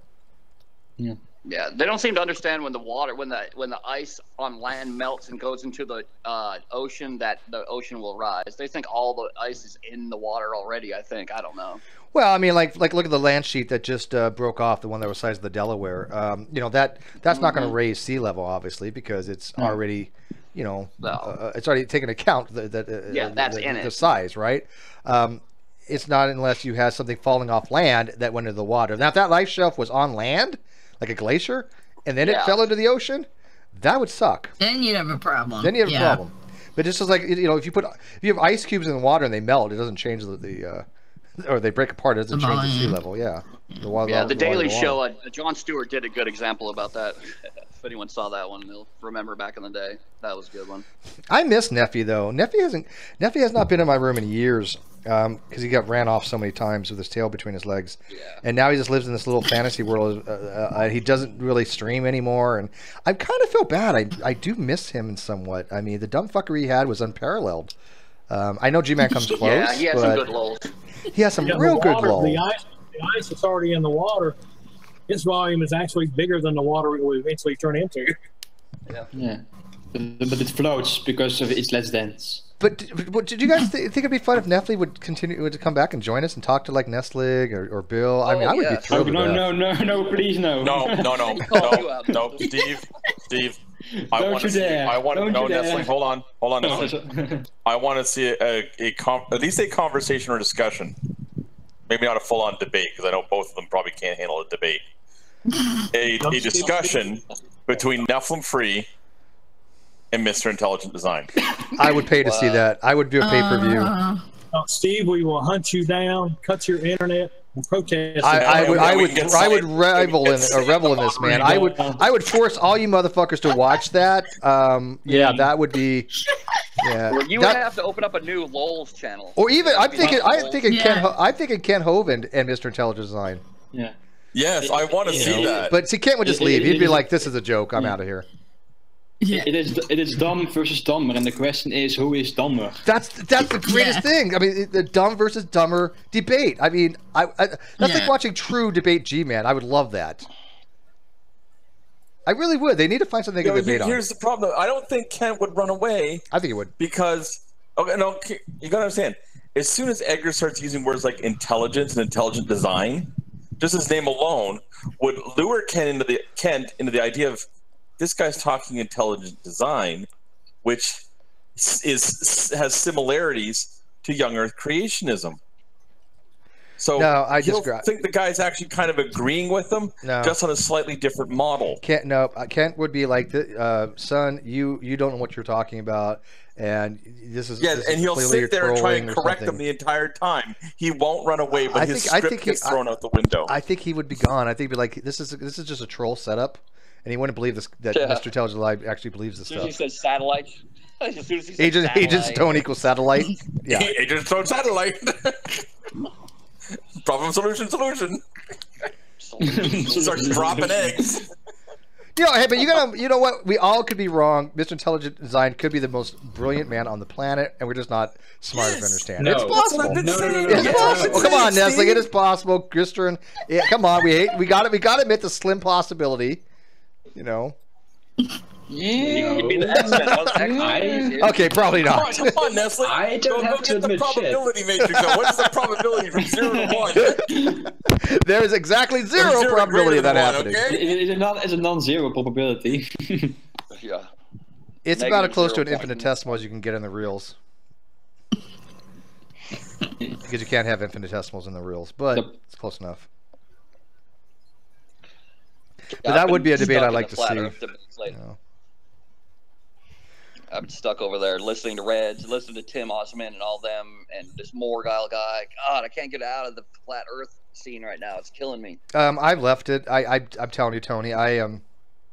I just have no interest in it anymore. I will every so often, like for rum and coke night, just to fuck with him. But I don't do the flat Earth shit. I leave that for Reds because he has the stomach for it. Yeah. I just don't. I just honestly don't anymore. You did join yesterday. Oh, you mean Reds Hangout? Yes. He asked me to. Oh, he asked me the day before. He said, "Make sure you're awake from the after hangout to join." And I have to join Red's hangouts when he asks me. Come on, I mean, I can't just tell him no. Yeah.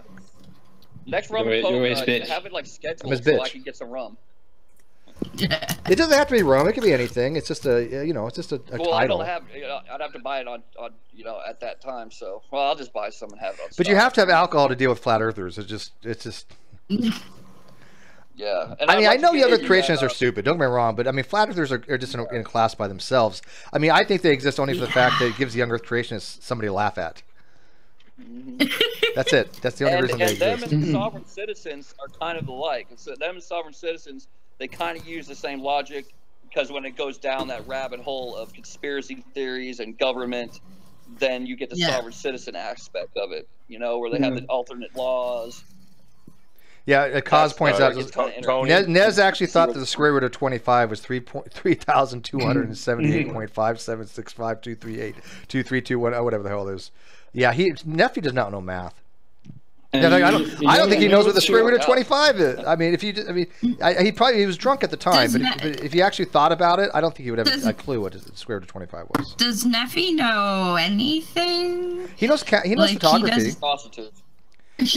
Yeah, no, he's supposed to be a pretty good photographer. Steve, you know what surreal experience is? Go look at the creations website, like Answers in Genesis and Creation.com, arguing against the flat Earth. They will actually fucking hilarious. They are actually largely being logical for once. Yeah, no. I think they put out good information against flat Earth. Don't get me wrong, but it's hilarious to think that these guys. They all agree that flat Earth is wrong, but they don't recognize that the age of Earth that they're promoting is bullshit, right? Exactly. Yeah, that's what's crazy. Like I subscribe to an email list that's called Creation Moments. A friend of mine set me up with it a couple of years ago, and it's like just a little blurb email of some bullshit every weekday. But the one day I got the email came in and the headline was something to do with flat Earth. I was like, oh, this ought to be good. And I was like, holy shit, they actually said something that makes sense, because they're young Earth creationists, and they were like, oh, flat Earth is complete poppycock. I'm like, you guys need to. Yeah. Like I said, I can't deal with flat earthers. They all have one thing in common. They all just like to troll. I mean, they never ever look at your evidence. They all just throw shit against, the wall and see what sticks. They don't have ability to actually communicate. None of them. It's funny how flat Earth turns young Earth creationists into actual scientific people. Yeah. Yeah, that's funny. Shocking, in fact.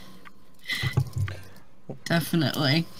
I had a flat earther in a group last week, and I was like, look, what's the point? Like, why, that's one thing I don't get. So if there's this huge conspiracy, why does it even fucking matter? Like, who cares what shape the Earth is? Because they're denying God. Actually flat? No, they're denying God. They're still going to be due. They believe that the Earth is flat, then they're just hiding that from you because they don't want you to know that God created the Earth that way.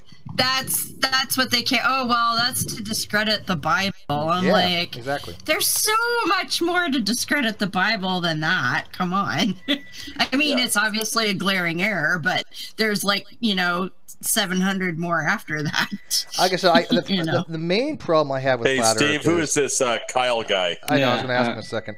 The main problem I have with flat Earth is basically. Look, I don't know how to differentiate the trolls from the people that actually believe it. Young Earth creationists, I think they all believe it, but with flat Earthers, I don't think half of them believe that. But anyways, Kyle, He's 50. He's 15. Is he too young for? I don't know. It depends. I mean, he's also got nothing on his profile. Yeah, Kyle. I don't think this is Hangout is for you, man. Kyle. Sorry. Yeah, sorry. Been fun though. We'll have to do it again real soon. You can still listen from the live chat if you want. But you see what I'm saying though? I can't. I want to engage with people that actually believe what they believe, right? I don't like engaging with people that are trolls or pros. Waste of my fucking time. And I cannot differentiate a lot of times who's just pretending to be a flat earther and who actually is. So I just say fuck you all. I don't want to deal with any of you. I know the top three are fun, I think. Yeah, I know a Pillbox. I know Rand Campbell and Geranium. I don't think any one of them believes their own bullshit. Steve, I think there is a way to tell the difference between the trolls and the believers of flat Earth. The believers will scream and yell that they're correct. The trolls will just tell you to Google it. Yeah, that's true. Yeah. Go watch a Geranium video. Right, because the trolls they ran out of stuff to say, so now they start dodging you. The believers, because they do believe in it, they're so heavily invested. Yeah, it's like this. Hey, Pseudo, I can prove to you the Earth is flat. You know that? You know how I can do that? Go Google watch a video here. Go watch this link. There you go. I proved it. Yeah. Oh, you suck, ball Earther. It doesn't do anything. Sea turtles. Or we can't spoon feed you like. Ooh, I've heard that one before, but from something else. Go ahead, Heavy. Oh no, I was just like, okay, so if you're making you're Heavy, there was somebody named Heavy. Wasn't Heretic? Oh no, I was just saying I've heard that one too. We can't spoon feed you. We feed you. Okay, well, go ahead, then, so presenting evidence is spoon feeding. Like, what the fuck is wrong with you? You know, Well, make a claim, back it up. How dare you question? Well, Calzer got to meet. I know. Calzer got to ask Neil deGrasse Tyson a question in Sydney, I believe they were, and his question he asked him, he said, you know, I debunk flat earther on the internet, and I debate a lot of these guys. He's like, what's the most solid piece of evidence you think as an astrophysicist that disproves flat earth? And the first thing he said was, well, just make sure that none of them run for office. And then he started telling the evidence against it. But he was like, you know, just make sure that no flat earther runs for office, because Jesus Christ. They're dumb. Well, the scary part is the dating site, man. It's like they could actually procreate. What, there's a flat Earth dating it's site? It's a Facebook group, there's a flat Earth dating Facebook page. Oh god, they are breeding. Yes. You be they're gonna get out of the mom's basement. Close the door, close the door. Quick. It's called Flat Earth Match. Go check it out, guys. Yeah, go find yourself a nice flat earther companion. Flat. I bet all of them are trolls up there. I think all of them are too, actually. Yeah. You know what's so funny? They probably argue. There may be two. There may be two real flat earthers on that. But all of them are such trolls that they don't know they're trolling each other, right? Yeah. They just don't know they're trolling each other. I think they do.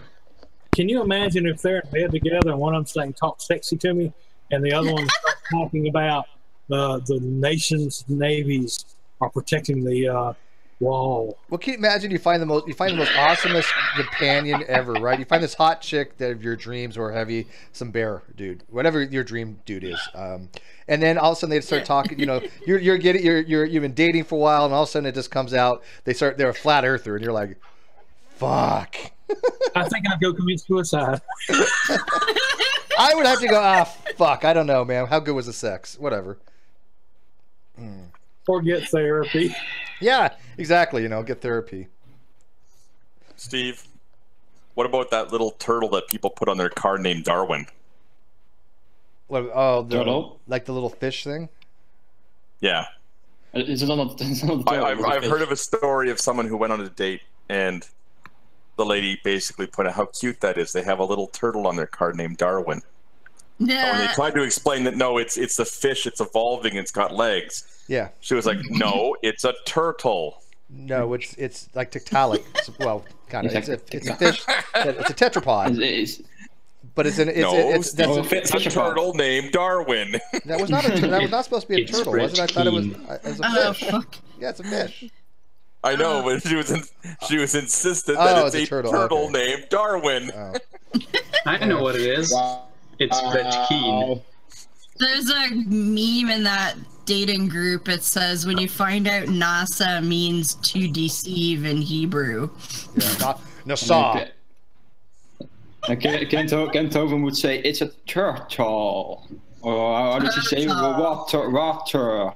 water?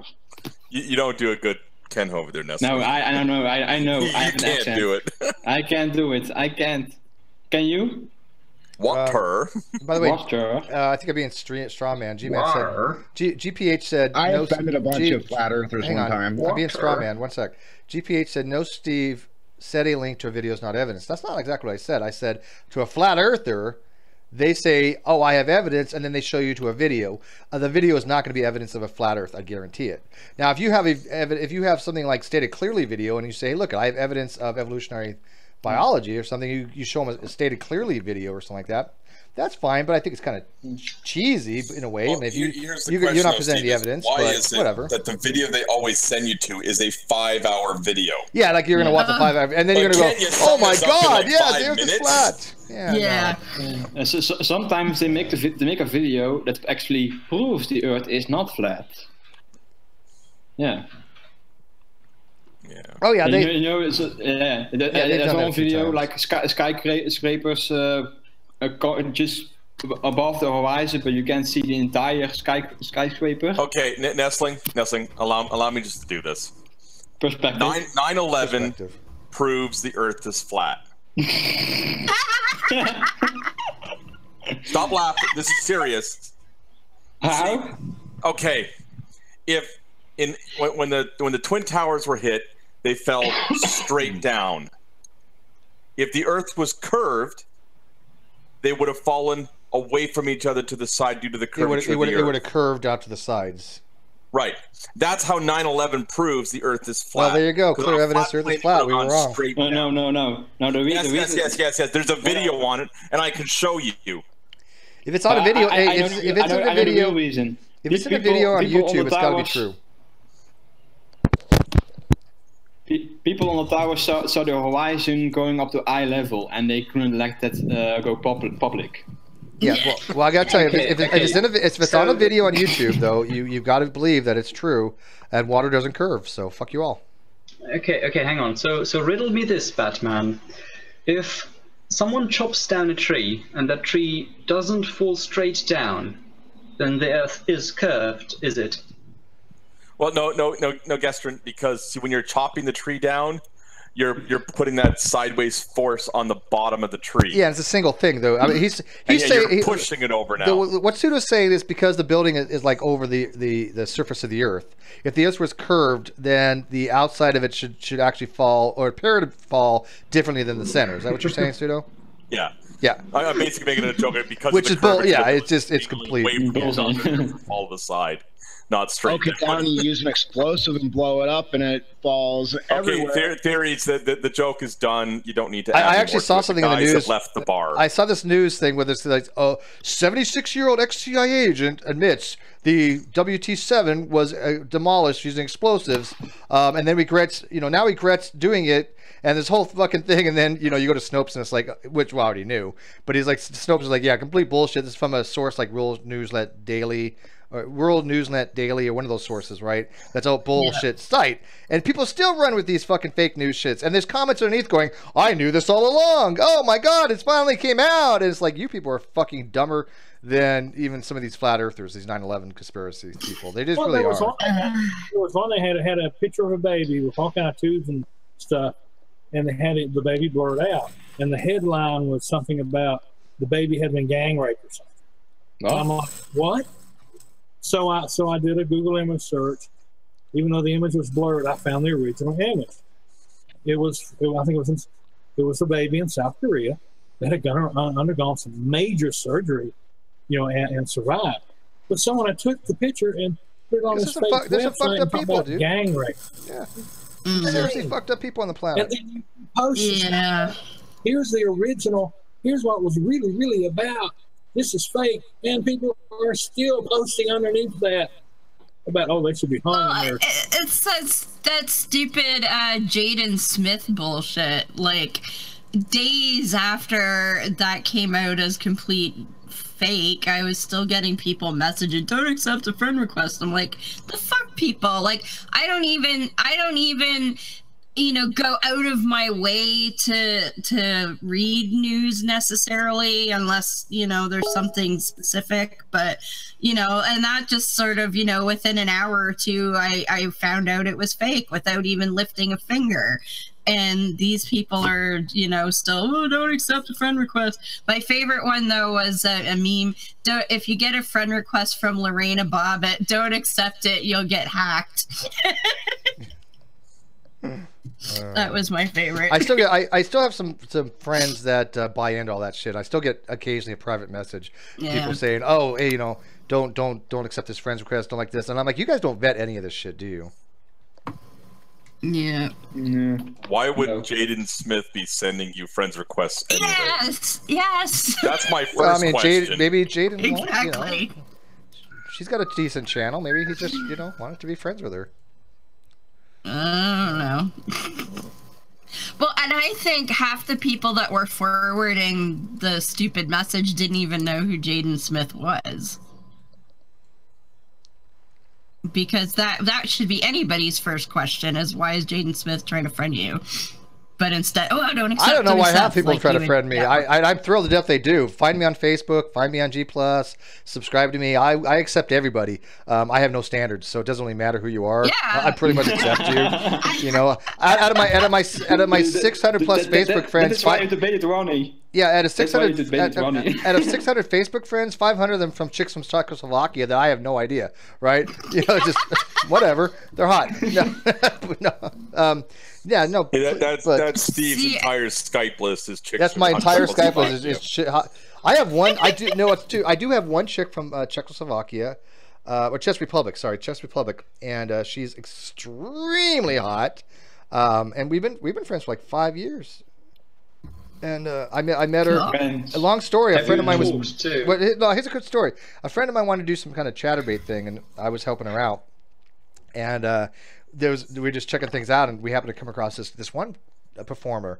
And I don't know, I just kind of struck up a friendship with her, and I would end up modding for her. We pay really good Facebook friends. She's been out of that for like 3 years now, and you know we still communicate every so often. So hey, yeah, she's hot, and she was a cam model. What do you want? They are real people. Cool. I'm a whore. Thank you, Nim. Oh, yeah. Well, we should have been talking the day I got approached by someone on Facebook. Said, you know, hi, how are you? This, that, and I'm real young and stuff, and I live here. Where do you live? How old are you? Do you like sex? And I said, well, yeah, with other men. And she just kept right on going. That went right over her head. And then she said, well, I just got out of the shower and I'm drying off. Would you like to do a hangout? And I said, you must have not caught what I said. With other men, I meant I'm gay. Yeah. And then I told Paranor about that, and he said, damn it, you should have sent her my way. No shit, you know? Come on, dude. Yeah, think of your brothers on this kind of thing, right? Steve, but have you heard about that guy in Nigeria who's been trying to give away his money for years and no one answers his emails? Yeah, I get a lot of Nigerian people like that. That was beautiful. Hey, Heavy, what do you think of you know Antangelo, right? Yes, yeah. I haven't butted head with him, but I know who you're talking about. I have butted heads with him. That's why I know all about him. He is an arrogant little piece of shit that basically spews a bunch of stuff and then blocks you, which he obviously did. He's not. Y'all were talking back and forth, and he had posted one time, and then someone said, "You blocked me." What happened was funny. His name? Antangelo. No, who he is. Okay. Yeah, I can't think of his last name. And it's funny because he has posted on my videos. He's in a Facebook group that we're all, or most of us are in, that nobody wants to deal with him. Nobody ever wants to ever have any conversations with him because he doesn't answer any questions, right? But he came on my Facebook page and he threw out like 4 or 5 links to some biological stuff. And I told him, I was like, nobody's wasting their time with you on this. We all know your modus operandi. You just basically throw shit out there, and then when anybody confronts you on it, you just ignore them and block them. And guess what his response to me was? You're blocked. There you go. See, I told you. I was like, wait a minute. You come to my page, you spew all over it, you bukkake on my page, and then you say you block. That I didn't even block him for doing. He blocked himself for spunking all over my page. I was like, that's this fucking fuckery at its finest. I get that, like theists that are like friends of friends or something, because my page is 100% public. And they'll come on my page and start bitching about, well, you insulted my religion and blah, blah, blah. I'm like, first of all, I don't even know who the fuck you are, so whatever. And yeah, I insulted your religion. Would you like some more of that?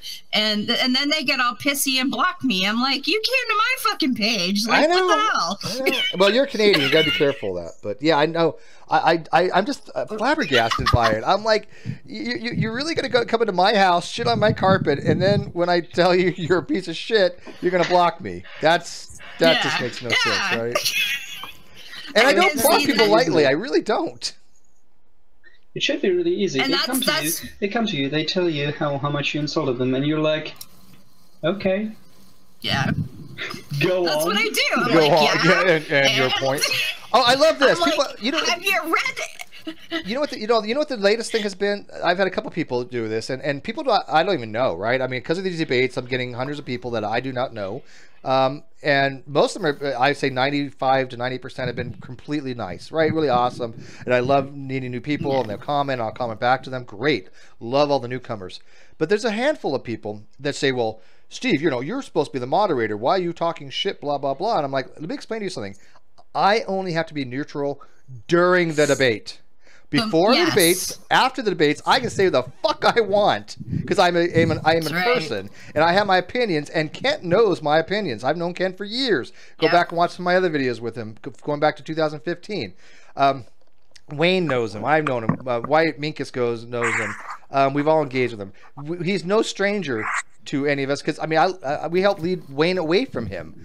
But he has admitted that when I moderate, I am fair, and that's what he's looking for.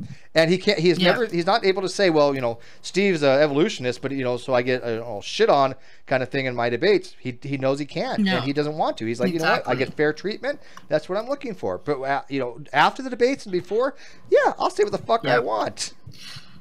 Oh, I had this guy on my friends list, because when I opened my current Facebook, I was like you, I accepted anybody, I didn't give a shit. I'm a little more discerning now, but sounds like my early days of dating. This guy had been on my friends list for 11 months, and I usually say something about how shitty Islam is at least once a week. Maybe usually more, but at least once a week minimum, right? And I'm not shy about it. And then I said I think it was right after the Paris attacks, and I had said I posted something in French, and then I ended it with "fuck Islam" and big caps and whatever. He's like, you can't say that. You're Canadian. Yes, I can. Whatever. That's a measure. It's not a law. It doesn't mean anything. Somebody just mentioned to me, they sent me an invite in Steam. Yeah, Steam's another way to get a hold of me. Counter-Strike Go, let's do it. Or TF2. What is it? Team Fortress 2? But I am practicing Counter-Strike, but I'm telling you, these motherfuckers that's been playing for 5 years plus on Counter-Strike are fucking good. Right? I mean, it's hard to get into that game because these people have every place down on every map to go for the optimal headshots, right? They just know. And so it's a very hard game to get into, but I am trying. So if you do play these games on Steam, my Steam handle is Navy Nuke 760. Nice one, Heavy. Where did you get that picture from, Heavy? Don't have to blame Ned for that. Ken Ham auctions authentic photo of his great-grandfather riding a Triceratops. There you go. Yeah, Ned gave me a link to it. I'm sorry, that's fake. He doesn't have a saddle. Yeah. See, if they could listen, they rode bareback. They were barebackers. Bring forth a dinosaur saddle, he might get some credibility. That site is the Christian version of The Onion. Yeah. They put out usually once or twice a day something, and they're good, man. I'm telling you. I've read some of their stuff before. They're funny. And also that human on that Triceratops should look more like Thaddeus from the Planet of the Apes.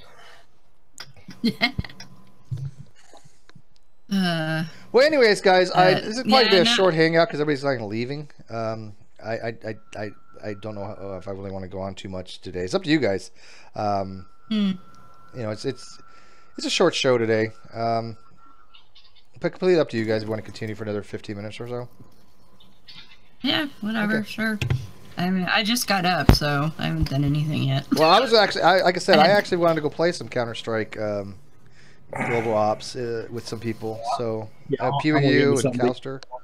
Have you played Counter-Strike? I haven't done any of that. I don't even have a Steam account. Oh. No, neither does Reds. Yeah, you're not a gamer unless you have a Steam account. Reds, you have to have a Steam account. Go fucking make a Steam account, Reds. Fuck you. I don't have a Steam account and I'm a gamer. Well, no, you're not. No, you're not. You can't be a gamer without Steam. Yeah, fuck you. Yeah, no, Pong doesn't count as being a gamer. Right? I should probably put my show together at some point soon. What time is your show? Tomorrow? 7:30 Eastern PM. And we're having Holy Kool-Aid on. Yeah, I heard. Yeah, that's cool. So put a shout out to your show channel. Do your little thing. It's Beyond the Trailer Park is the show, and we're that's our channel as well. So yeah, tell them hi. 7:30 PM Eastern if you want to listen live. 7 p.m. Eastern. Watch live. Yeah, tell Thomas hi. 7:30 p.m. Eastern. I really like him. He seems like a really nice guy. So please tell him hi. I actually got to meet him twice this year. So the two conferences I went to, he was at both of them. He's going to be pretty popular. But of course, you know, if I became if I came out of the closet as a full-on atheist, I would probably get more subs. You might. Yeah. Or if I came out of the closet as a full-on theist, I'd get more subs. Either way. Yeah, but you could argue that you get more kind of straddling both sides. Ooh, I like to straddle. There you go. Got heavy excited. Somebody says, Steve, have you heard of itch.io? They have cheaper free games. I don't think so. But I do get Origin free games, and I get Steam free games, and then obviously I have TF2 on Steam and Counter-Strike. But yeah, the only one I got off Origin was the Mass Effect 2. That was good. I told you about that. That was a good deal. Yeah, huh? yeah. Free. I was playing that real crazy for a while. The one they have now is a Medal of Honor Pacific Assault. Free. Yeah, I kept playing Film Chat because I wanted to get with Grunt. Darn it. If y'all know what Grunt is. No. But TF2 is a free game if anybody wants to play. Counter-Strike's paid for, but Fade from Planet of the Apes, Ken Ham. There you go. There's a similarity there. Yeah, Go ahead. Go ahead. I was just gonna say the other show that I panel on. We have a thing we call him Amish Wolverine. Oh. What the? In fact, here I have a picture in a second here. Oh, please show. Come on, stupid computer. Hey, John Wilkinson's coming in. I'll keep it open for a while. John's going to come in. And while you're doing that, just let you know, like I said, the main page on the Great Debate Community is going live tonight about 5 o'clock, I believe. And I have to get with a lot of people to show them how to edit. So let me do that sometime today. If you're not busy, let me know. I will be up today to do that. The other thing was if you have another medium and you don't want to dox yourself, let's say you have, people know who you are or whatever. I don't want people to dox themselves, but if you could take like the Bill Ludlow and Ken Hovind debate and share it around, that would really help. That would really be awesome as well. I think that debate needs to be shared for more than just publicity reasons. But it's such a good debate. Put it on your Facebook. Put it on your G+. Put it on your Twitter.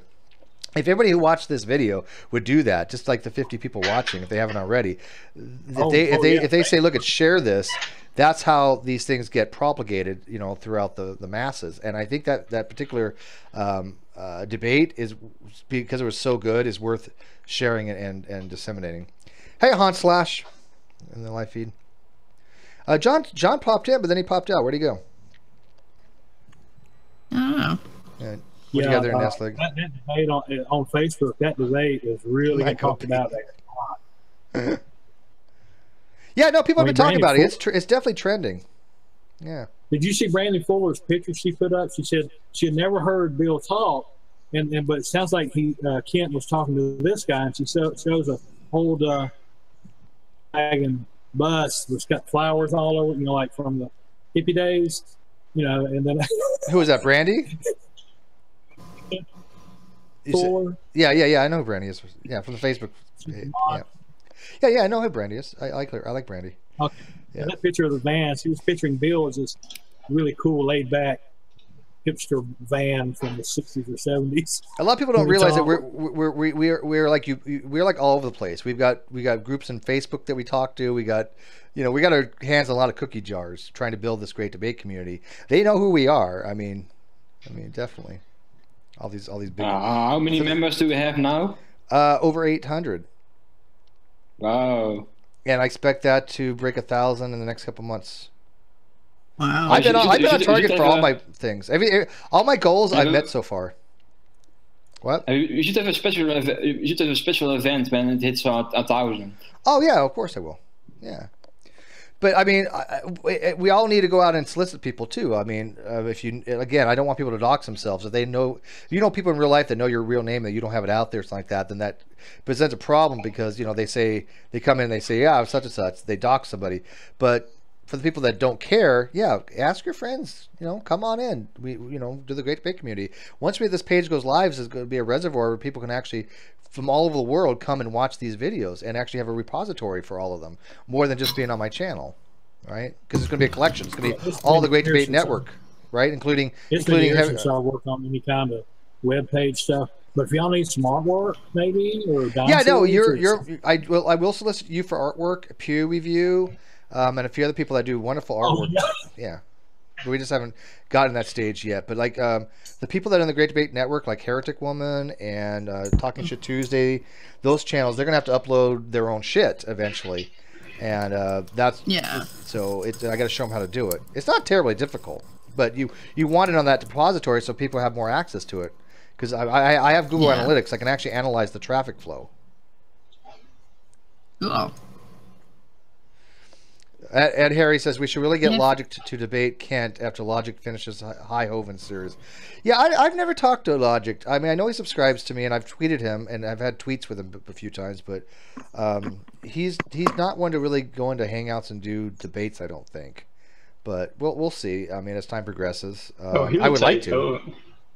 I am sure he'll take on Hoven. I would love to moderate that. I like Logic's videos. I think they're very, very, very good. But he's a high man on the totem pole when it comes to YouTube, right? He's earned it. He's got great videos. Yeah. But we know people that are going to be just as high. I mean, I guarantee it. Yeah. Paula G is going to reach that status one day. I mean, he's already got more subs than I do, and he's only been out for a few months. I mean, he's got great content.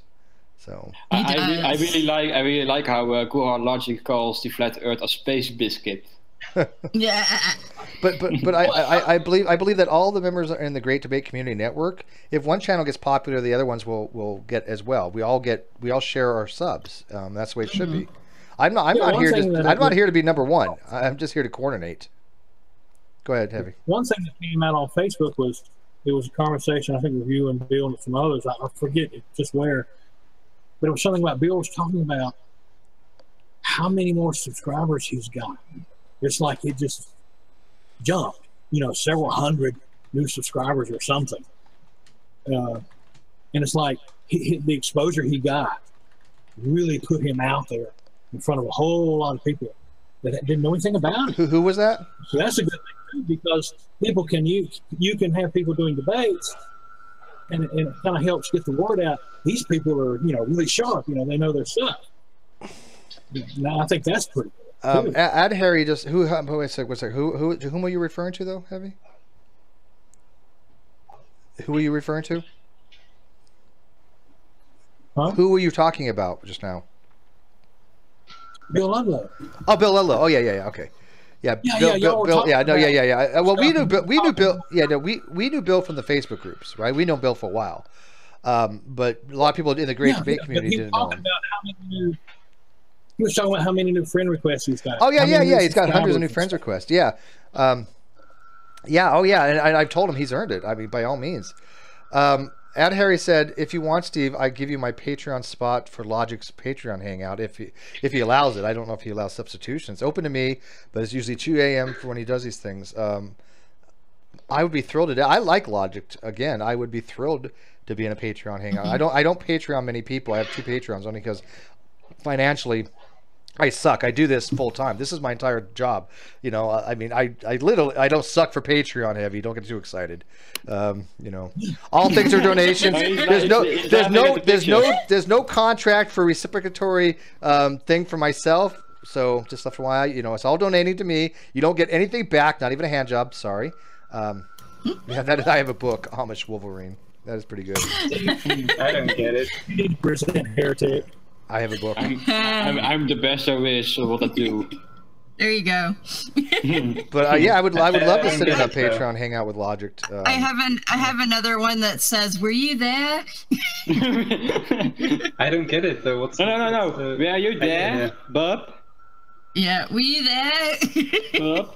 Oh no, you have to have Bob behind. Oh, I would have loved to like be in Bill Nye's shoes at that moment and just say, yeah, as a matter of fact, I was there. Yeah. Were you there to tell me that I wasn't? Yeah, exactly. I was wrong.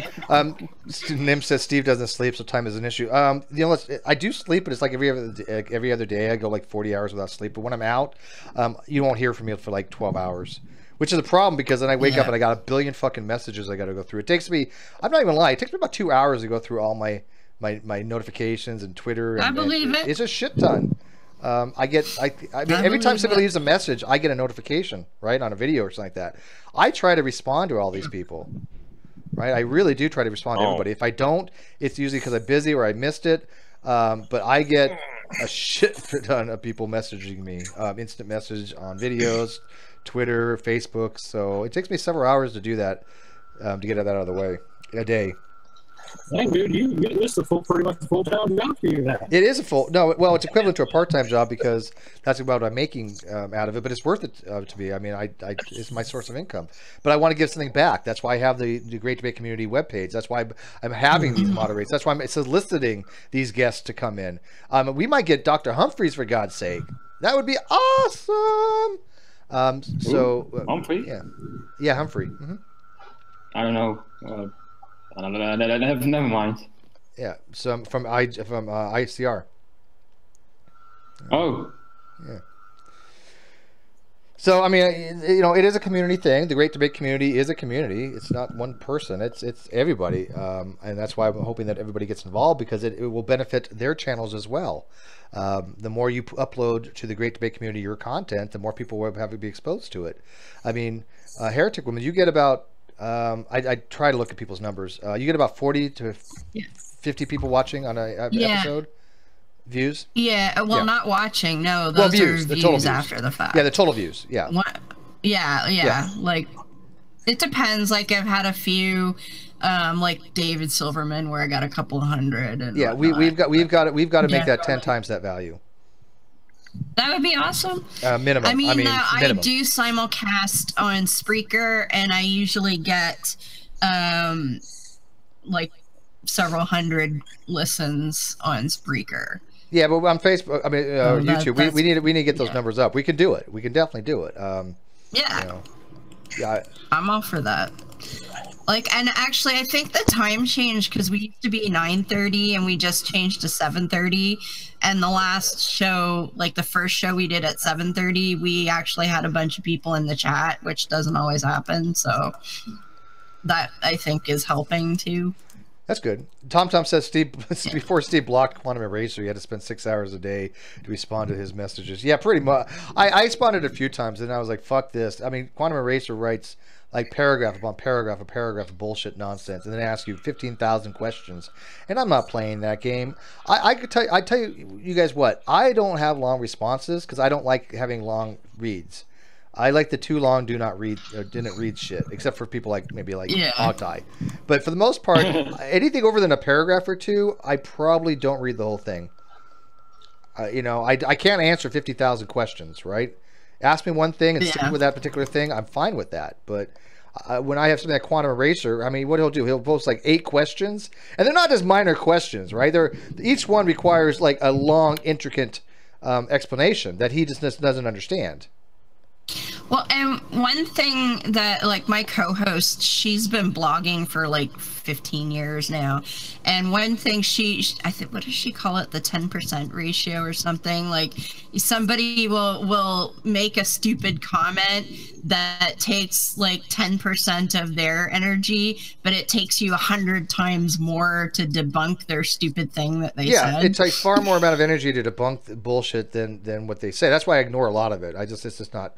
Yeah, like she takes on like the con nutters is sort of her specialty, and so one stupid comment from a con nutter, and now granted she's a little obsessive on the details, but she'll come back with like 20 pages. Yeah, you know, like can't do it kind of thing. It's like, you know, she's her own worst enemy that way, but you know, what's a con nutter?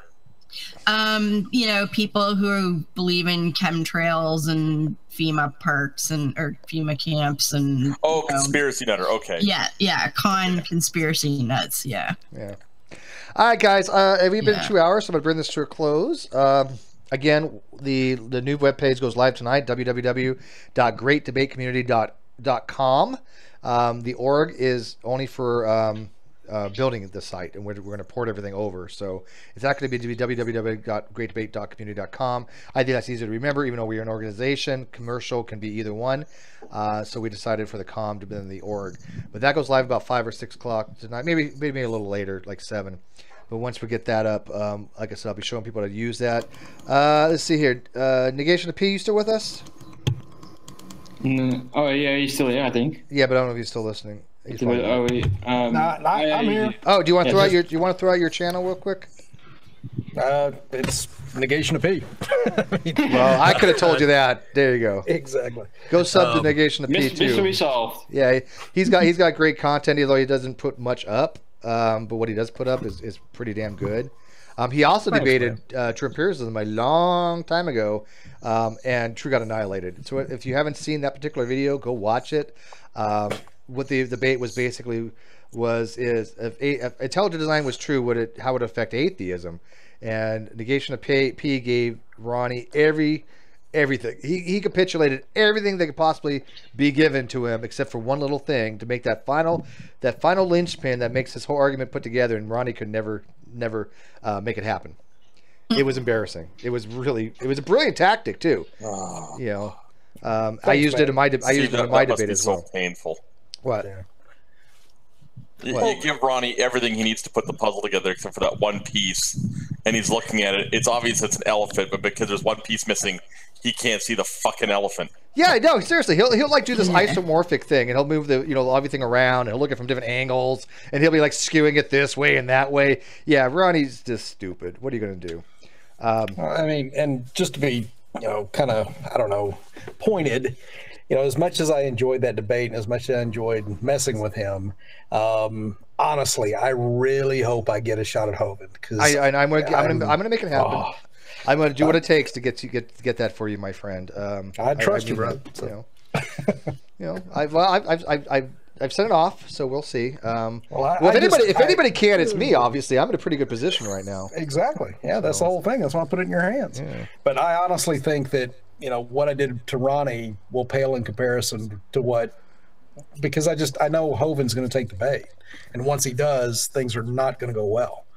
And I don't think I'm that great or that smart or whatever. It's just there's certain things you can't get around, and once confronted with those, kind of like without Ronnie, it makes things pretty obvious. Well, I'll tell you what I'm going to do after this next debate, which is on Friday the 21st with KC.